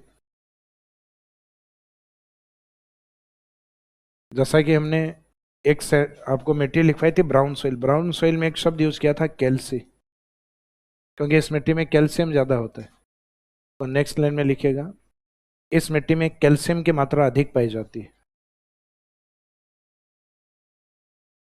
इस मिट्टी में कैल्शियम की मात्रा अधिक पाई जाती है। Calcium is mostly found in this soil.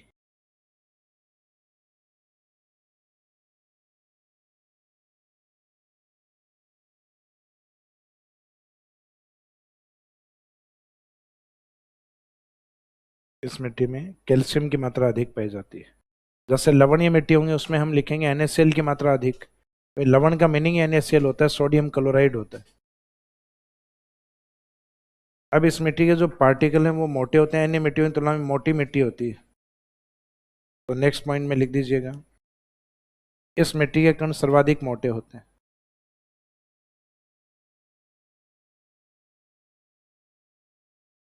या इस मिट्टी में मोटे कण पाए जाते हैं, ये लिख दो चाहिए। इस मिट्टी के कण सर्वाधिक मोटे होते हैं।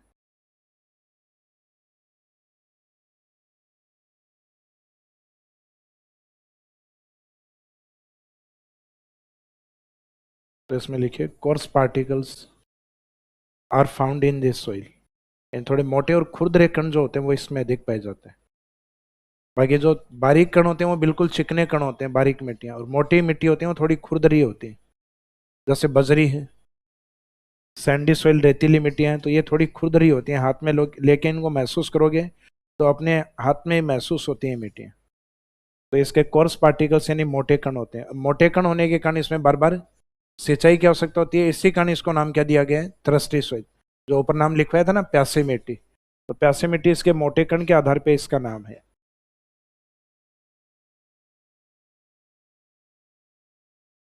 तो ये वाला पार्ट पश्चिमी राजस्थान वाला ये तो लगभग अपना कवर हो गया कि जहाँ पे बलुई या रेतीली मिट्टी पाई जाती है। लेकिन अभी एक शब्द और यूज किया था कि केवल रेतीली नहीं होती, और भी मिट्टी होती है, लेकिन रेतीली सबसे ज्यादा होती है। ये लूनी बेसिन वाला पार्ट है, तो लूनी बेसिन में मुख्यतः मिट्टी कौन सी है, brown soil.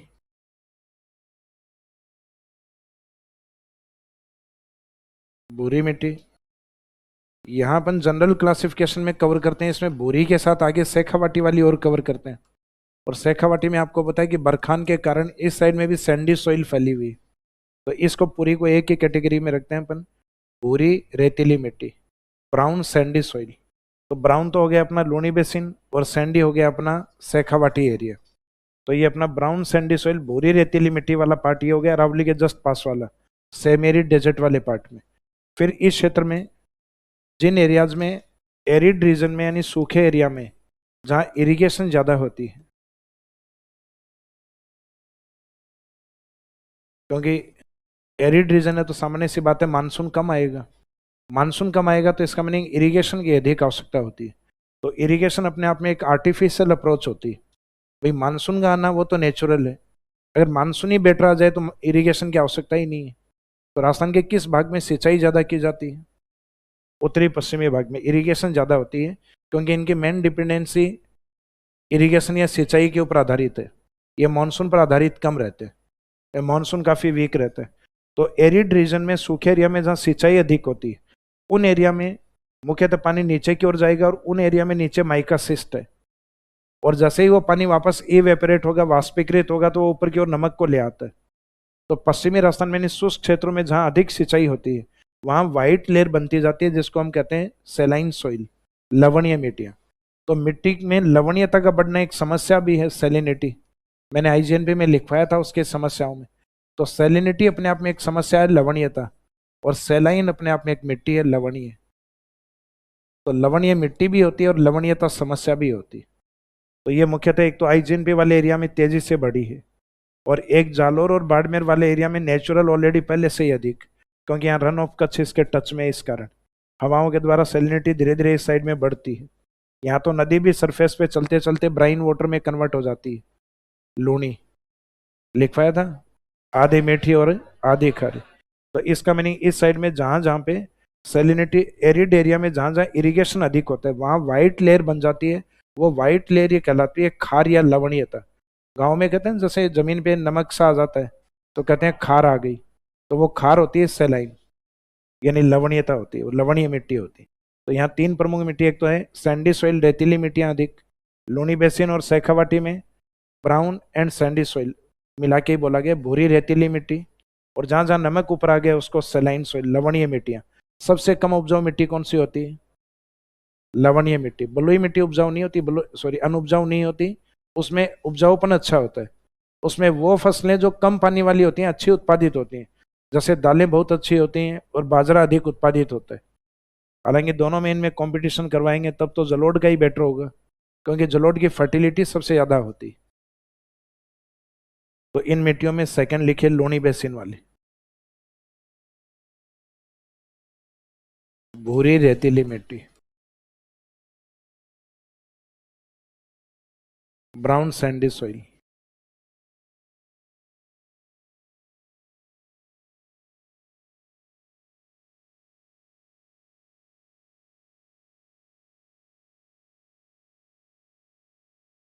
Brown Sandy soil, भूरी रेतीली मिट्टी।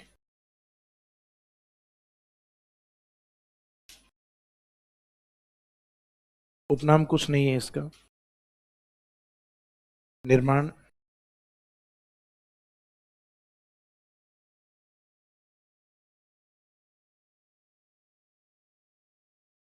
एक तो ये लूनी बेसिन में बनती है। लूनी बेसिन अरावली चट्टानों से या अरावली चट्टानों को जब इरोजनेट करती है, काटती है, तो ये भूरी मिट्टी बनाती है।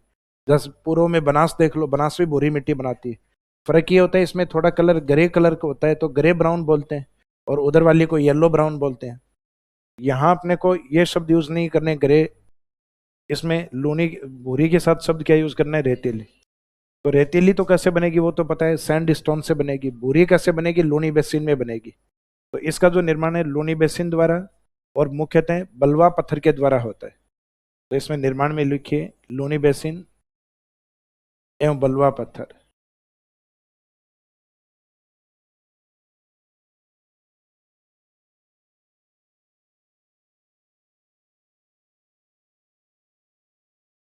फॉर्मेशन में लिखिए this soil is formed by Luni river and sandstone. यानी एक तो लूनी नदी के द्वारा यानी लूनी बेसिन में बनी हुई है या लूनी नदी द्वारा निर्मित, और दूसरा जो रेतीली बन रही है वो किसके कारण बन रही है? बलुआ पत्थर, सैंडस्टोन के कारण। तो this soil is found by Luni and sandstone, यानी इस मिट्टी का निर्माण एक तो लूनी के द्वारा और बाकी बलुआ का जो निर्माण हो रहा है इसका निर्माण हो रहा है सैंडस्टोन के कारण, इनके इरोजन से बनी होती है। फिर निर्माण के बाद में इसका विस्तार, तो विस्तार में एक तो लूनी बेसिन वाले जिले लिखने जिसमें पाली, जोधपुर, नागौर, जालोर, एक तो अरावली के पश्चिम वाले लिख दो सभी जिले, जालोर, पाली, उसके आगे जोधपुर, नागौर। फिर शेखावाटी लिख दो सैंडी सॉइल के आधार पे। तो एक तो लूनी बेसिन वाले जो मेन डिस्ट्रिक्ट हैं पाली, जोधपुर, नागौर, जालोर एंड शेखावाटी, या शेखावाटी के जिलों के नाम लिखो, जिलों के नाम लिख दो सीकर, झुंझुनू एवं चोरू, या शेखावाटी से मीनिंग समझ जाओगे, कई बार लिखवाया हुआ शब्द।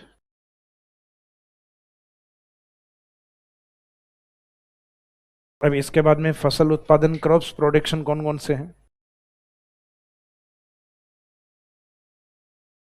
तो नेक्स्ट में लिखिए फसल उत्पादन, शेखावाटी ऐड कर देना लास्ट में इसमें।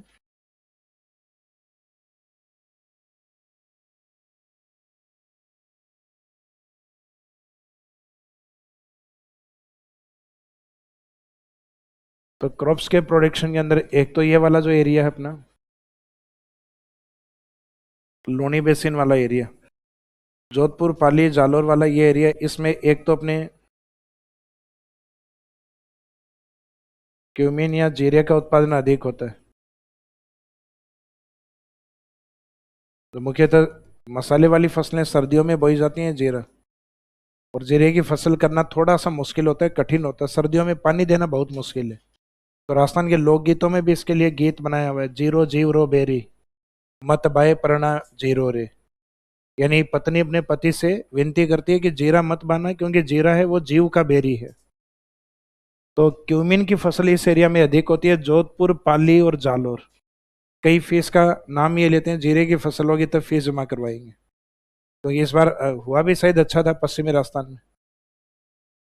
अब पश्चिमी राजस्थान जैसलमेर में भी खूब होने लग गया, पहले तो इस साइड में अधिक था, जोधपुर, पाली, जालोर। बाकी मेन प्रोडक्शन जोधपुर के आसपास अधिक है इसका, लूनी बेसिन वाले एरिया में अधिक। फिर आप जैसे जैसे इस साइड में आओगे जालोर की ओर, बाड़मेर और जोधपुर के आसपास भूरी मिट्टी वाले एरिया में, इस साइड में इसबगोल का उत्पादन भी अधिक होता है। ये एक मेडिसिनल क्रॉप्स होती है, औषधीय रूप में इसका यूज किया जाता है इसबगोल का। पूर्वी राजस्थान वालों के लिए शब्द अननोन है थोड़ा, इसबगोल क्रॉप्स। तो एक क्यूमिन, एक चैप्टर आएगा आपके अलग से एग्रीकल्चर, वहां बात करेंगे बाकी इनकी। यहाँ तो फसलों के नाम है जीरा, इसबगोल। जैसे जैसे आप इस साइड में शेखावाटी की ओर जाओगे तो इस साइड में दालें अधिक हैं अपने, यानी रेतीली मिट्टी में मूंग, मोठ और एक चवला। चवला इस प्रकार की एक क्रीमिश दाल होती है जिसमें एक आई होती है, आंख से बनी होती है, जिसको वैसे तो गांव में कहते हैं चौड़ा मोठ। तो वो चौड़ा मोठ वही चवला है, लोबिया कहा जाता है इसको। तो एक होता है मूंग, एक होता है मोठ, एक होता है चवला, चवला या लोबिया।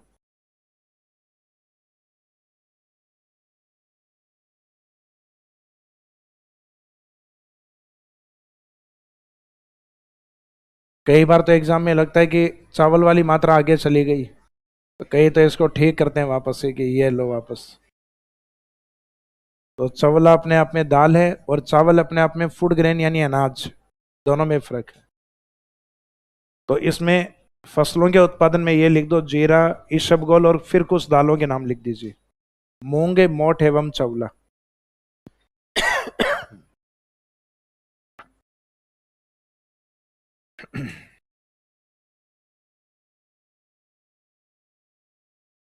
बलुआ पत्थर तो सर विंध्यन कगार में पाया जाता है, मैंने ये कब लिखवाया था, केवल विंध्यन कगार में पाया जाता है। पश्चिमी राजस्थान में भी मिलते हैं। फिर हाड़ौती में बलुई मिट्टी क्यों नहीं है? क्योंकि उस साइड में जो बेसाल्ट रॉक्स पाई जाती हैं, उन बेसाल्ट रॉक्स में होता है आयरन और एल्यूमिनियम और चूना पत्थर, और वो केमिकली प्रोसेस करके ब्लैक सॉइल बनाता है।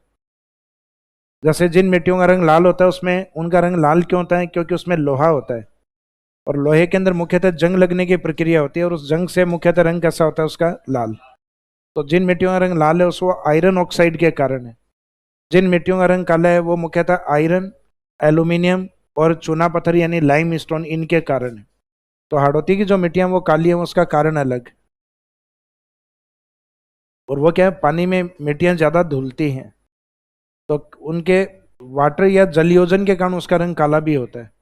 जबकि पश्चिमी राजस्थान में जो मिट्टियां होती हैं वो सैंड स्टोन, यानी जो मिट्टी जमी हुई है और उस मिट्टी का अपरदन वापस होता है, यानी जो मोटे पार्टिकल जमते हैं, वो जमने से लिथिफिकेशन से सैंड स्टोन बनती है, और वहां से पत्थर भी निकलता है, पीला पत्थर। तो राजस्थान में पीला बलुआ पत्थर जैसलमेर, पीला मार्बल जैसलमेर, पीला ग्रेनाइट जैसलमेर। तो पत्थरों में जो पीली टाइप है वो ज्यादातर जैसलमेर में ही है। इस कारण वहां की इमारतें, वहां के फोर्ट और वहां की हवेलियों का रंग कैसा है? पीला। इस कारण जैसलमेर वाले अपने आप को किस रंग में मानते हैं? हाँ, गोल्डन सिटी बोलते हैं। भाई पीला तो कई चीजों का रंग होता है, तो पीला सिटी, येलो सिटी नहीं कहते, वो अपने आप को गोल्डन सिटी कहते हैं।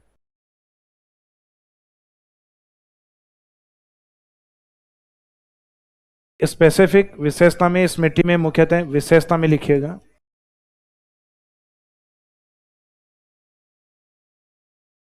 इस मिट्टी में फॉस्फेट की मात्रा अधिक होती है।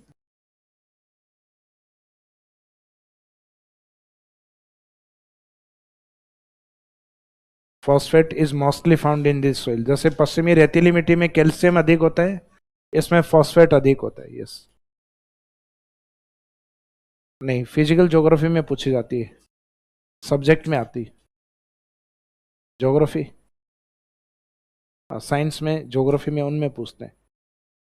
वहां सॉइल पार्टिकल साइज बताए जाते हैं, इसमें नहीं पूछेंगे। हाँ, तो सॉइल पार्टिकल्स वहां इंपॉर्टेंट होता है, उसमें पूछते हैं, एमएम में साइज दिए हुए होते हैं। तो इस मिट्टी में फॉस्फेट की मात्रा अधिक पाई जाती है। Phosphate is mostly found in this soil. अब इस क्षेत्र में पाई जाने वाली एक मिट्टी और है जो एरिड एरिया में सिंचाई के कारण ऊपर की ओर आती है, सेलाइन, लवणीय मिट्टी। अब नेक्स्ट हेडिंग डालिएगा, लवणीय मिट्टी।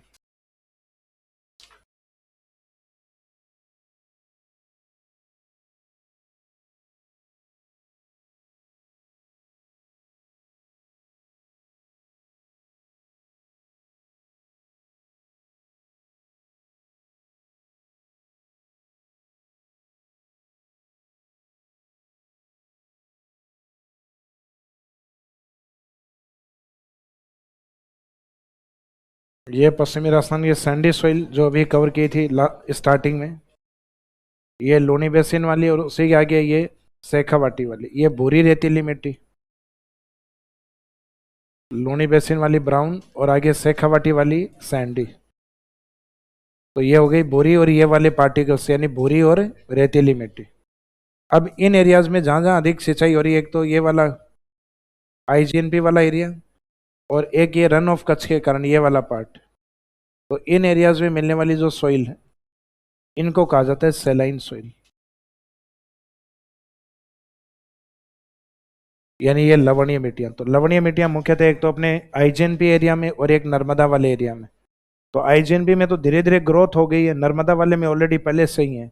रन ऑफ कच्छ नजदीक होने के कारण हवाओं के साथ भी उस साइड की मिट्टी जो है लवणीय मिट्टी, यानी जो नमक के कण है, वो इस साइड में धीरे धीरे शिफ्ट होते हैं, क्योंकि नमक के पार्टिकल हल्के होते हैं। तो हवा के साथ धीरे धीरे शिफ्ट होने के कारण भी राजस्थान में लवणीय मिट्टियों का विस्तार हो रहा है हवाओं के साथ।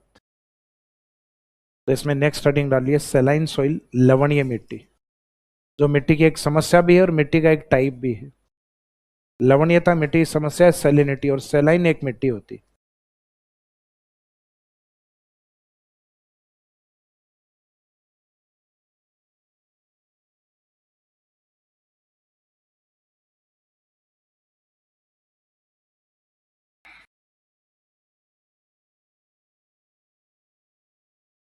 लवणीय मिट्टी, लवणीय मिट्टी में लिखिए।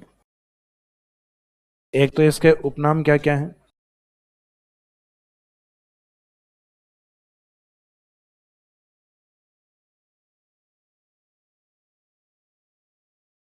तो इन मिट्टियों को कहा जाता है रेह या कलर सॉइल या ऊसर सॉइल। हिंदी कंप्लीट हो गई आपकी? नहीं हुई? अच्छा, मैंने कई बार पूछा है पहले भी। तो हिंदी में आपके जब ये विलोम शब्द आएंगे यानी अपोजिट वर्ड जो पूछे जाते हैं, उसमें एक शब्द बताया जाता है आपको उर्वर। उर्वर का मीनिंग होता है फर्टाइल। जैसे अपने खेतों में हर साल अपन उपजाऊ बनाने के लिए क्या डालते हैं? उर्वरक डालते हैं, खाद डालते हैं, क्योंकि वो जमीन को उर्वर बनाता है। तो उर्वर यानी उपजाऊ बनाने वाला होता है उर्वरक। और जो जमीन अनुपजाऊ होती है, बंजर होती है, उसको कहा जाता है उसर। तो उर्वर का अपोजिट शब्द होता है उसर। और सबसे कम उपजाऊ मिट्टी लवणीय ही होती है, क्योंकि नमक होता है प्योर, इसमें प्रोडक्शन पॉसिबल नहीं। हल्की लवणीयता आई है तब मिट्टी में उत्पादन कर सकते हो, कुछ एक फसलें जो अपन लिखेंगे भी। लेकिन जब प्योर नमक आ चुका है ऊपर, तो फिर बाद में रण ऑफ कच्छ वालों की तरह बैठे रहो आराम से। तो इसका मीनिंग है वो ऊसर मिट्टी है, वो लवणीय मिट्टियां ही होती हैं। तो मुख्यतः अनुपजाऊ मिट्टी या ऊसर मिट्टी किस मिट्टी को कहा जाता है? इसका मीनिंग होता है इनफर्टाइल सॉइल या ऊसर सॉइल। जैसे फर्टाइल सॉइल को कहते हैं उर्वर सॉइल, जो कि जलोढ़ मिट्टी होती है।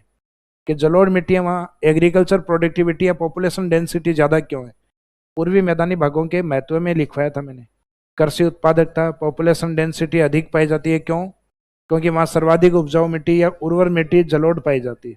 तो उर्वर का मीनिंग होता है फर्टाइल सॉइल, और ऊसर का मीनिंग होता है अनुपजाऊ मिट्टी। तो इनके जो नाम है, जैसे रे है,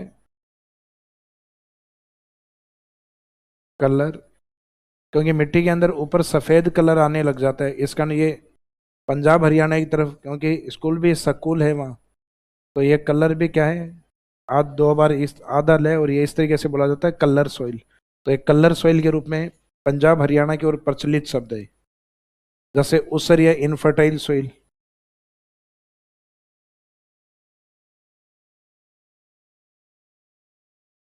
ऊसर ब्रैकेट में लिखना चाहो, इनफर्टाइल सॉइल लिख देना, अनुपजाऊ मिट्टी। ऊसर का मीनिंग होता है जो मिट्टियां अनुपजाऊ होती हैं। राजस्थान में लोकल लैंग्वेज में इसको बोलेंगे खार। तो ये मिट्टी खारी, खारी होने का मीनिंग है नमक ऊपर आ गया। जैसे पंजाब हरियाणा वाले शब्द अपनी तरफ प्रचलन में आ गए, रेह या कलर, क्योंकि वहाँ की जो रीजनल ज्योग्राफी लिखे हैं उसमें शब्द लिखे हैं। अब अपने वालों ने उनके शब्दों को कॉपी कर करके लिख दिया कि इसको रेह या कलर भी कहते हैं, लेकिन अपने वालों ने अपना नाम कभी नहीं लिखा खार। तो अपने वाला भी प्रचलित होगा तो धीरे धीरे अन्य राज्यों में लिखवाया जाएगा कि राजस्थान में इसको खार कहते हैं, क्योंकि अपन नमक को खार बोलते हैं ऊपर जमीन पर जब आता है तब। बाकी तो गाँव में लूण बोलते हैं अपने तो लूण वाले शब्द से तो ये आ ही गया ना, लवणीय, उसी से निकला हुआ शब्द। तो ये इसके कुछ उपनाम हैं। अब इसके फॉर्मेशन या निर्माण में लिखिएगा। तो इसके लिए एक कंडीशन तो एरिड एरिया होना चाहिए, शुष्क क्षेत्रों में अधिक सिंचाई के कारण।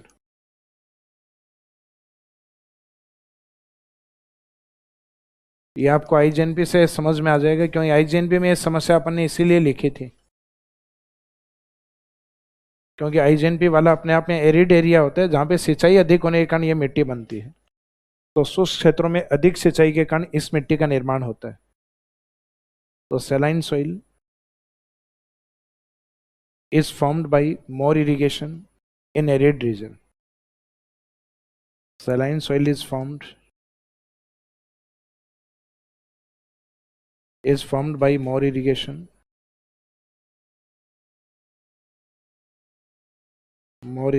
in arid region.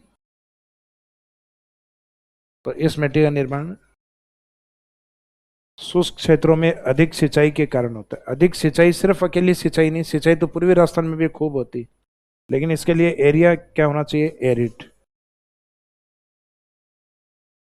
और इसके जो एग्जाम्पल हैं, यानी जो निर्माण हुआ है मुख्यतः अधिक सिंचाई वाले क्षेत्रों में, यानी जो सूखा एरिया हो।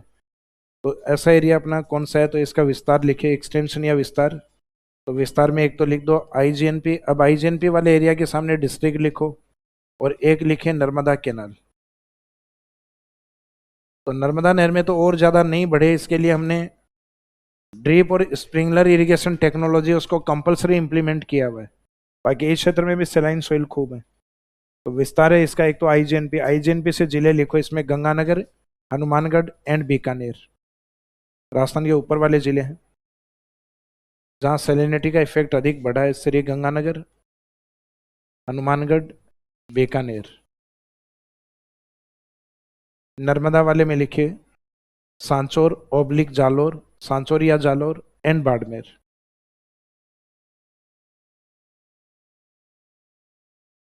मीनिंग सांचौर जालोर एक ही है, वैसे अब सेपरेट हो गए इसलिए अलग अलग। बाकी मीनिंग सांचौर आ गया तो भी ठीक है, जालोर आ गया तो भी ठीक है। तो सांचौर और जालोर एंड बाड़मेर, सांचौर या जालोर एवं बाड़मेर। तो इन एरिया में, कैनाल वाले एरिया में, पश्चिमी राजस्थान की प्रमुख कैनाल, इन रीजन में सेलाइन सोइल अधिक होती। अब इसमें लिखे उत्पादित फसलें। तो उत्पादन तब तक पॉसिबल है जब हल्की लवणीयता है। जब प्योर सेलिनिटी आ जाएगी तब उत्पादन नहीं होगा इसमें।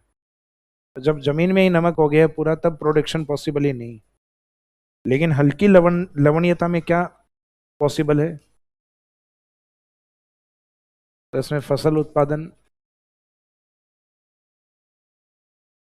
यानी क्रॉप्स प्रोडक्शन के अंदर, इसमें एक तो चावल की कुछ ऐसी वेराइटीज हैं जो सैलिनिटी को सहन कर सकते हैं। तो एक तो राइस लवणीय मिट्टियों में बोया जा सकता है। एक पश्चिमी राजस्थान में बागवानी फसलों में अपन अनार का उत्पादन खूब करते हैं बाड़मेर की ओर।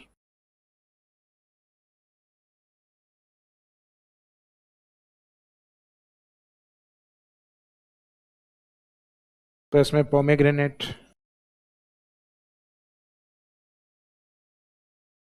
और एक गन्ने की कुछ हाइल्डिंग वेराइटीज अपन ने डेवलप कर ली हैं जो सैलिनिटी को सहन कर सकती हैं।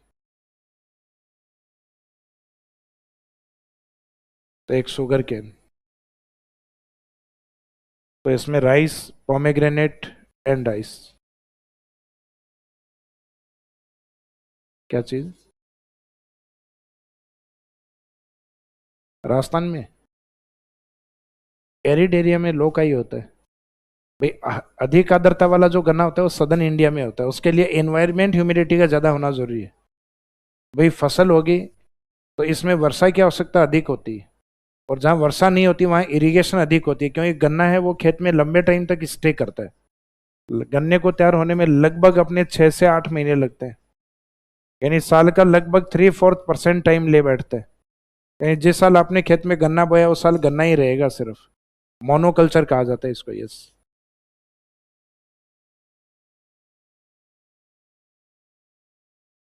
उत्तरी पश्चिमी राजस्थान में सतही जल की तुलना में भूमिगत जल, आजकल भूमिगत जल अधिक मिल रहा है वहां सिंचाई के कारण। अब बताओ आगे।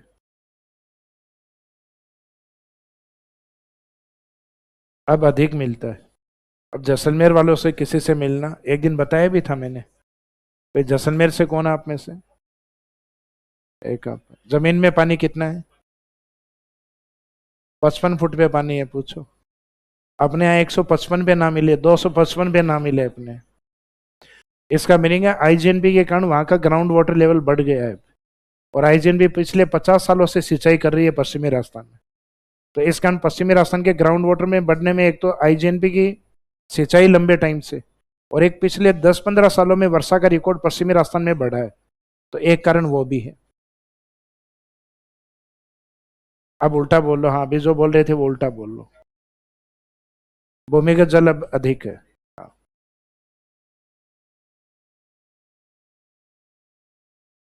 हाँ, लवणीय होता है क्योंकि माइकासिस चट्टानें अधिक होते हैं। जैसे बाड़मेर में मैंने एक योजना लिखवाई थी आपको, सुजलम परियोजना, और सुजलम परियोजना इसीलिए। हाँ जी, आगे विशेषताओं में लिखे। अब जैसे मिट्टी का नाम है उससे एक तो समझ में आ गया होगा इसमें एलिमेंट या तत्व है क्या पाया जाएगा। लवण यानी नमक है, इसमें NaCl की मात्रा अधिक पाई जाती है। तो ये तो नाम से ही तय हो जाएगा, लवण यानी नमक अधिक मिलेगा। विशेषताओं में लिखे इस मिट्टी में सोडियम क्लोराइड की मात्रा अधिक होती है, यानी NaCl की मात्रा अधिक होती है। NaCl is mostly found in this soil. इस मिट्टी में लवणीयता की सोडियम क्लोराइड की मात्रा अधिक होती है। लवण इसी को ही बोलते हैं, नमक बोलते हैं। NaCl सोडियम क्लोराइड की मात्रा अधिक होती है। तो NaCl is mostly found in this soil. इस मिट्टी में सोडियम क्लोराइड की मात्रा अधिक होती है, अधिक पाई जाती है।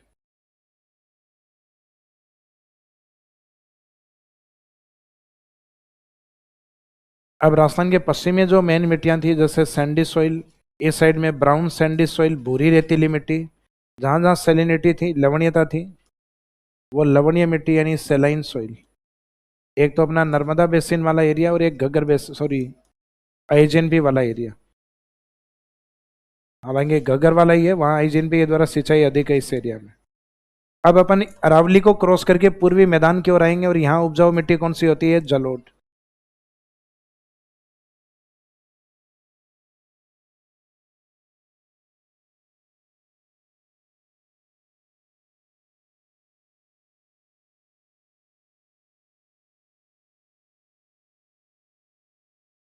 जलोढ़ मिट्टी, जलोढ़ मिट्टी के लिए अपन लोकल में एक शब्द और यूज करते हैं जिसको हम कछारी मिट्टी भी कहते हैं। कछारी का इंग्लिश मीनिंग यही रहता है, एलुवियल सॉइल। इस मिट्टी को हम दोमट भी कहते हैं, क्योंकि नदियां जब बहती हैं तो उसके अंदर बारीक मिट्टी जमा की जाती है। बारीक मिट्टियां ज्यादा उपजाऊ होती हैं, जिसको हम खाद ज्यादा उपजाऊ, जो जमीन को ज्यादा उपजाऊ बनाए उसको हम, और जो नदियां हर साल मिट्टी को बिछाएं उसको हम खादर। और एक नदियों के मैदान से थोड़ी दूर होती हैं पुरानी जलोढ़ मिट्टियां। पुरानी जलोढ़ के मैदानों को कहा जाता है बांगर। तो ये बांगर खादर की तुलना में थोड़े कम उपजाऊ मैदान होते हैं। तो ये सब निकला है बंजर से निकला हुआ है बांगर, और जो ज्यादा उपजाऊ मैदान होते हैं खाद से निकला हुआ है वो खादर। तो जो पुराने जो जलोढ़ के मैदान है, यानी ओल्ड एलुवियल सॉइल के जो प्लेन एरियाज, मैदानी भाग, वो कम उपजाऊ होते हैं, इस कारण उनके कण थोड़े मोटे होते हैं। जबकि मिट्टी नदियों के द्वारा हर साल जो मिट्टी बिछाई जाती है थोड़ी बारीक होती है। तो इसमें बारीक और मोटे दोनों कण पाए जाते हैं, इस कारण कहते हैं दो मट, दो माटियां, ड्यूल सॉइल। तो बारीक मिट्टियां थोड़ी तो ज़्यादा उपजाऊ हैं और मोटे कण वाली हैं तो थोड़ी कम उपजाऊ हैं।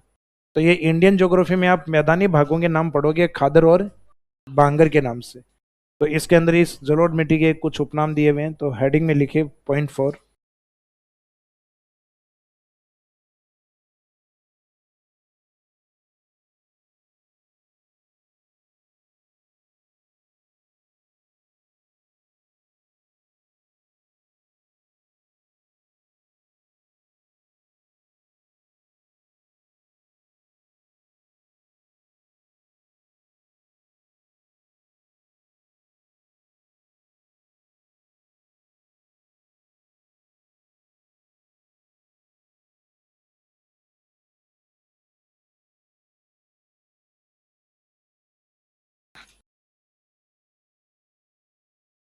जलोढ़ मिट्टी के उपनाम लिखिए।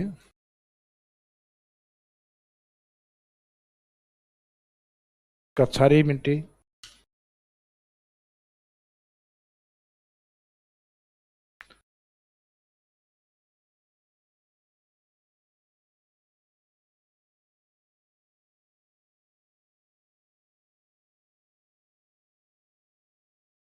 कछारी सॉइल, इंग्लिश में शब्द यही होता है। कछारी का मीनिंग एलुवियल सॉइल ही होता है। तो हो सकता है हिंदी वाले शब्द को इंग्लिश में एज इट इज लिख दिया जाए। जैसे बांका बेल्ट कुबड़ पट्टी होती है, उसको बांका बेल्ट को बांका बेल्ट ही लिखते हैं इंग्लिश में, बाकी सही शब्द उसका हम्प बेल्ट आना चाहिए। तो कई बार अपने जो शब्द होता है एज इट इज लिख दिया जाता है, तो इंग्लिश मीडियम वाले इसको कछारी लिखना, एज इट इज लिखना है कछारी। फिर नदियां अपने अंतिम भागों पे सेडिमेंट ज़्यादा जमा होने के कारण डाइवर्ट हो जाती हैं नदियां, इस तरीके से डेल्टा बनाती हैं। तो उन डेल्टाई क्षेत्रों में भी यही मिट्टी होती है जलोढ़। तो डेल्टा क्षेत्र में होने के कारण इसको डेल्टाई सोइल भी कहा जाता है, डेल्टाई मिट्टी।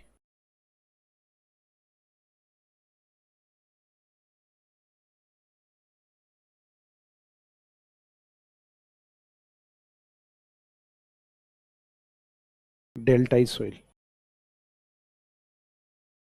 कहीं रिवर के पानी या जल के द्वारा जमी हुई होती है, जल के द्वारा जमाई गई को जलोढ़ कहा जाता है, एलुवियल सोइल। तो डेल्टा क्षेत्र में भी ये होती है, इसका डेल्टाई सॉइल भी बोलते हैं। अब इस मिट्टी में दो कण होते हैं, एक बारीक कण जो खादर के होते हैं, मोटे कण जो बांगर के होते हैं। इस कारण इसको दोमट भी बोलते हैं। दोमट यानी दो माटियां।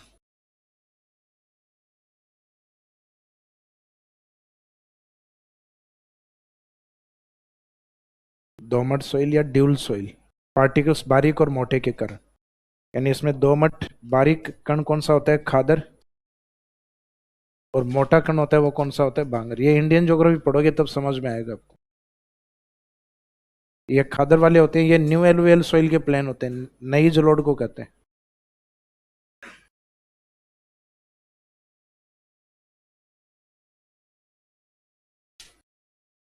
तो खादर के नीचे लिख दो नवीन जलोढ़, बांगर के नीचे लिख दो इसका अपोजिट ओल्ड एलुवियल सॉइल, पुरानी जलोढ़।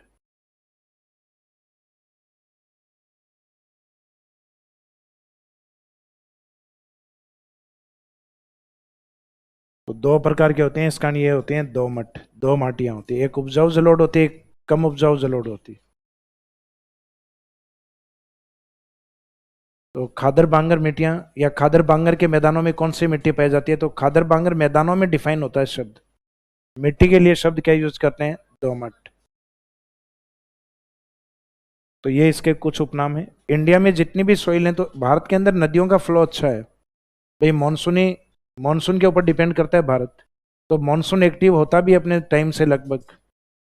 तो अपने यहाँ जो भारत का अधिकांश हिस्सा, जैसे भारत का नॉर्थ ईस्ट वाला पार्ट है, नदियां खूब हैं, ग्लेशियर्स के कारण भी है। सदर्न इंडिया, वहाँ मानसून काफी ठीक रहता है।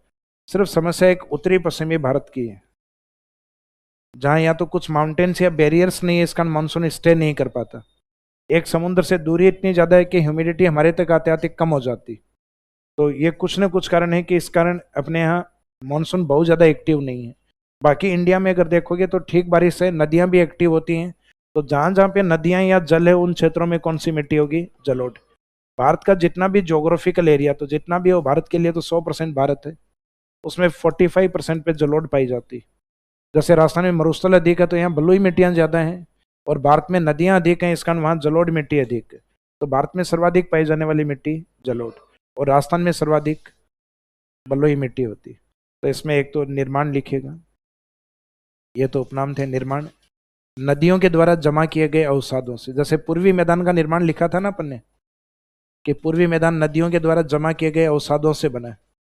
तो इसके फॉर्मेशन में लिखेगा,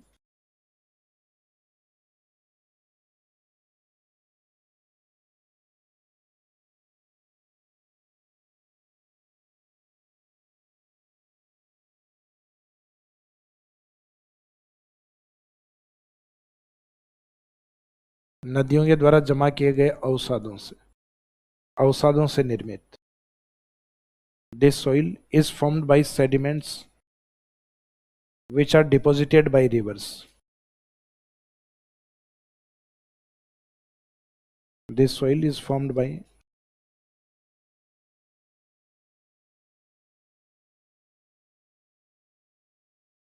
sediments which are deposited by rivers, जो नदियों के द्वारा जमा किए गए, या नदियों के द्वारा जमा किए गए अवसादों से निर्मित।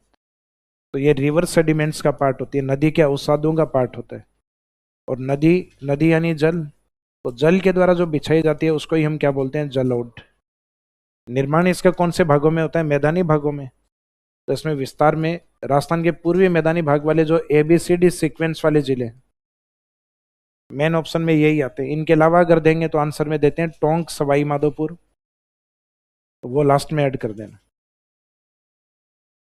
तो इस एक्सटेंशन या विस्तार में ABCD, अलवर, भरतपुर, करौली, धौलपुर, सवाई माधोपुर एंड टोंक। ये तो अभी सामान्य वर्गीकरण उसमें स्टेट एग्रीकल्चर डिपार्टमेंट में भी लिखवाया था अभी। पूर्वी मैदान में ABCD, Tonk and Sawai Madhopur, Alwar, Bharatpur, Karauli, Dholpur, Tonk and Sawai Madhopur. Next लिखिए उत्पादित फसलें।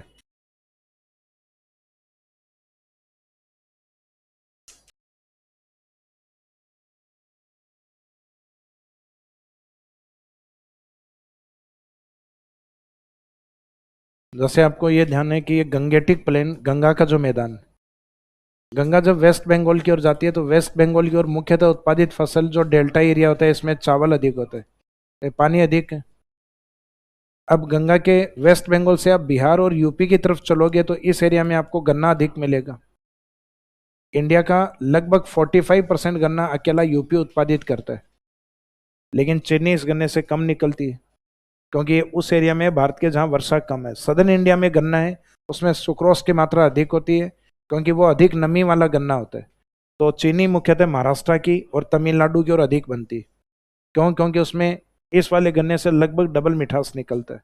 तो जितनी सुक्रोज की मात्रा अधिक होगी उससे चीनी उतनी अधिक बनेगी। तो यहाँ पुरानी चीनी मिल है जो गन्ने की पिसाई जो है वो ठीक से नहीं कर पाती।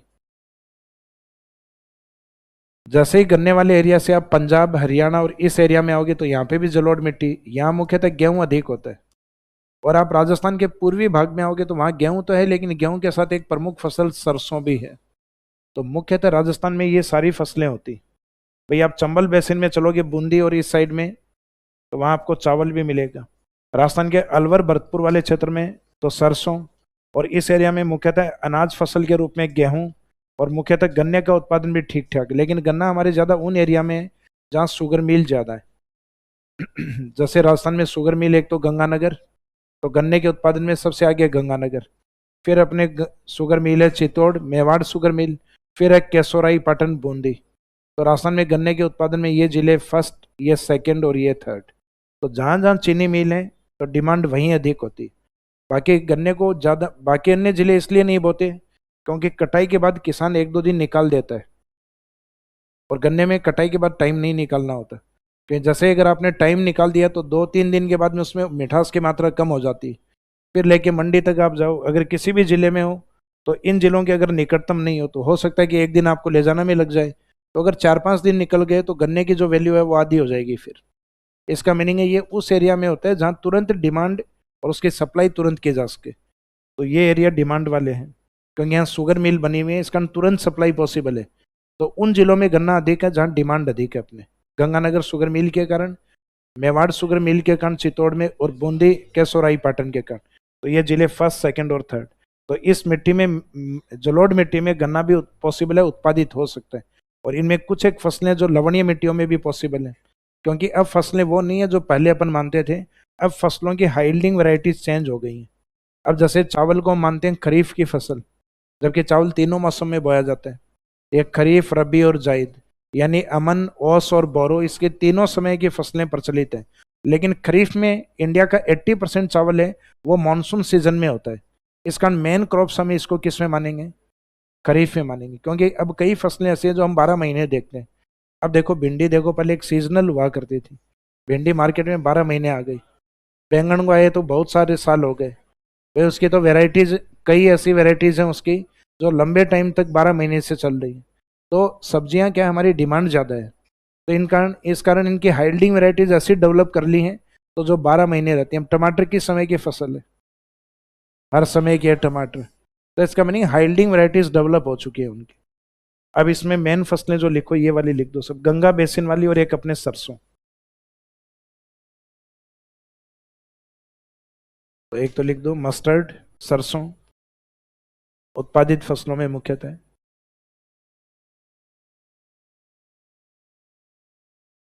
मस्टर्ड या सरसों, एक व्हीट गेहूं,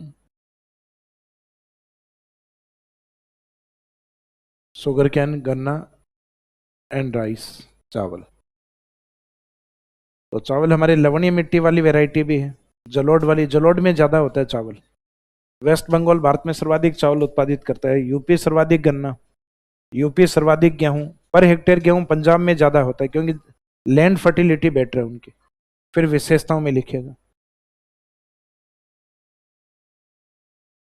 जलोढ़ मिट्टी सर्वाधिक उपजाऊ मिट्टी है। तो राजस्थानी पूर्वी मैदान में जनसंख्या घनत्व अधिक क्यों होता है, वहां लिखवाया हुआ भी है। उसका कारण यही बताया हुआ है कि यह सर्वाधिक उपजाऊ मिट्टी, alluvial soil is most fertile soil. जलोढ़ मिट्टी सर्वाधिक उपजाऊ होती है, सर्वाधिक उपजाऊ मिट्टी है। Alluvial soil is most fertile soil. और लेस फर्टाइल कौन सी होती है, कम उपजाऊ कौन सी होती है? क्योंकि लवणीय मिट्टी में उपनाम में लिखा है अपन ने ऊसर या अनउपजाऊ, इनफर्टाइल। इसी में दूसरे लाइन में लिखेगा, नेक्स्ट लाइन में, भारत में जलोढ़ मिट्टी सर्वाधिक पाई जाती है। तो यहाँ भारत अंडरलाइन कर देना। राजस्थान में कौन सी होती है, सैंडी सॉइल, बलुई या रेतीली मिट्टी ज्यादा पाई जाती है। Alluvial soil is mostly found in India या इन कंट्री, भारत में या देश में जलोढ़ मिट्टी सर्वाधिक पाई जाती है। जलोढ़ मिट्टी सर्वाधिक पाई जाती है। अब इसकी फर्टिलिटी ज्यादा होने के कारण इसमें पोटास की मात्रा होती है, जो जनरली हम फर्टिलाइजर में भी यूज करते हैं। तो नेक्स्ट लाइन में लिखेगा, जैसे बलुई मिट्टी में कौन सा कंटेंट अधिक था, कैल्शियम। उसके बाद में भूरी और बलुई मिट्टी में फॉस्फेट अधिक था। लवणीय मिट्टियों में NaCl, सोडियम क्लोराइड, नमक अधिक था। इसमें पोटास अधिक होता है। जैसे जमीन को उपजाऊ बनाने के लिए हर साल उसमें क्या डालते हैं, पोटा, गोबर। तो जो पोटे की तरह जिसमें पोटास हो वो फर्टाइल होगी। तो इस मिट्टी में पोटास की मात्रा अधिक पाई जाती है। Potash is mostly found in this soil, इस मिट्टी में पोटास अधिक पाया जाता है।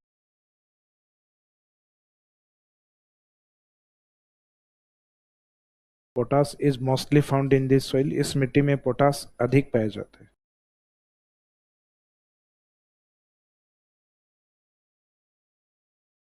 इसके बाद में नेक्स्ट,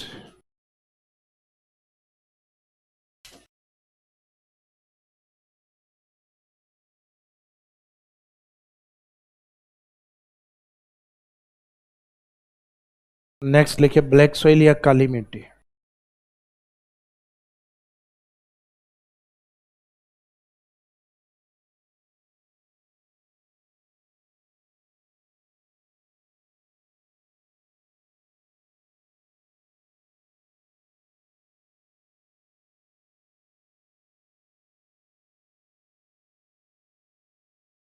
इसके उपनाम, जैसे एक तो इस मिट्टी वाले एरिया में महाराष्ट्र और गुजरात की ओर कपास अधिक होता है, इस कारण इसको कॉटन सॉइल कहा जाता है, कपासी मिट्टी। कॉटन सॉइल या कपासी मिट्टी।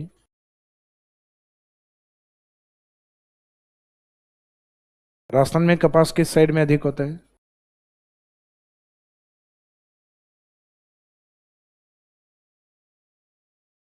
राजस्थान में सर्वाधिक होता है हनुमानगढ़ में। इसका मीनिंग जरूरी नहीं है जहां मिट्टी ज्यादा उपजाऊ हो वहां फसल हो हमेशा अधिक हो। इसके लिए अदर क्लाइमेटिक कंडीशन भी बेटर होनी चाहिए। भाई उस एरिया में सिंचाई की सुविधा कैसी है, हाइल्डिंग वैरायटीज कैसी हैं, फसल के पकते टाइम मौसम कैसा होता है। तो राजस्थान में कपास के लिए सबसे फेवरेबल क्लाइमेट होती है हनुमानगढ़ की। कहीं जमीन भी वहाँ की चिकनी उपजाऊ है, हाड़ौती की तरह ही है। तो इसका मीनिंग फर्टिलिटी में वहाँ कोई कमी नहीं है घग्गर बेसिन के कारण। बाकी हरियाणा की और पंजाब की ओर कॉटन या कपास के सबसे बेस्ट क्वालिटी के बीज होते हैं, तो वहाँ से हाइल्डिंग वेराइटीज इजीली मिल जाता है हनुमानगढ़ को। और फिर पकते टाइम यहाँ पे खुला आसमान रहता है, यानी क्लाउड्स की कंडीशन नहीं होती, तो फसल बहुत अच्छे से पकती है। तो इस कारण राजस्थान में कॉटन या कपास का प्रोडक्शन हनुमानगढ़ के पास में रहता है। बाकी अगर मिट्टी के तौर पे देखा जाए तो अपने को लगेगा शायद हाड़ौती में अधिक होता है। तो किसी भी फसल के उत्पादन के लिए एकमात्र कारण सॉइल नहीं हो सकता, सॉइल के साथ अदर क्लाइमेटिक कंडीशन भी बेटर होनी चाहिए।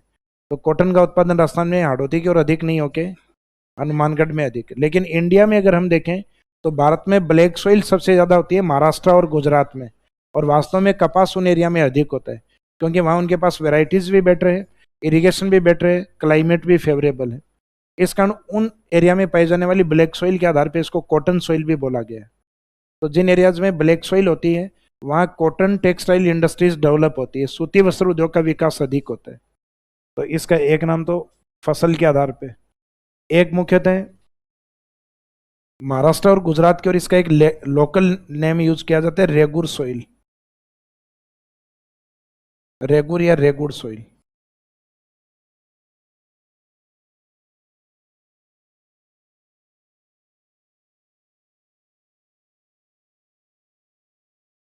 ये शायद हिंदी में कहीं ना कहीं ये कई जगह अडाय लिखा जाता है रेगुड़, तो उसके आधार पे रे लिख दिया जाता है और उसी के आधार पे वहां रे, तो ये अडाय भी आ जाए ना तो भी यही मानना रेगुड़, रेगुड़ या रेगुड़ सॉइल। तो अलग अलग नहीं है शब्द, वही है एक। और इस मिट्टी में ब्लैक सॉइल आपको पता है कि बारिश के बाद में काली मिट्टी का एरिया चिकना हो जाता है, यानी जिसमें फिसलने की संभावना अधिक। और बारिश के बाद में जब 2 4 5 दिन तेज धूप निकल आई तो इस मिट्टी में क्रैकिंग आ जाती है। जैसे आपने अपने गांव में तालाब में देखे होंगे, भाई तालाब का पानी जैसे जैसे सूखता है तो उसमें ब्लैक सॉइल दिखाई देती है, उसमें जो नीचे पपड़ी होती है वो मुड़ने लग जाती है, ऐसे क्रैकिंग आती है। तो जहां ब्लैक सॉइल बड़े एरिया में पाई जाती है वहां खेतों में आपको लंबी लंबी क्रैकिंग दिखाई देंगे। यूं लगता है जैसे खेत में हल चला दिए गए, प्रॉपर हल जैसा तो नहीं लगता, लेकिन क्रैकिंग दिखाई देने के कारण इसको कहा जाता है सेल्फ प्लाइविंग सॉइल, यानी स्वतः जुताई वाली मिट्टी। यानी यूं लगता है इस मिट्टी ने अपनी स्वयं ही जुताई कर ली, हल चलाया है इसमें, तो इसको कहा जाता है सेल्फ प्लाइविंग सॉइल, यानी स्वतः जुताई मिट्टी।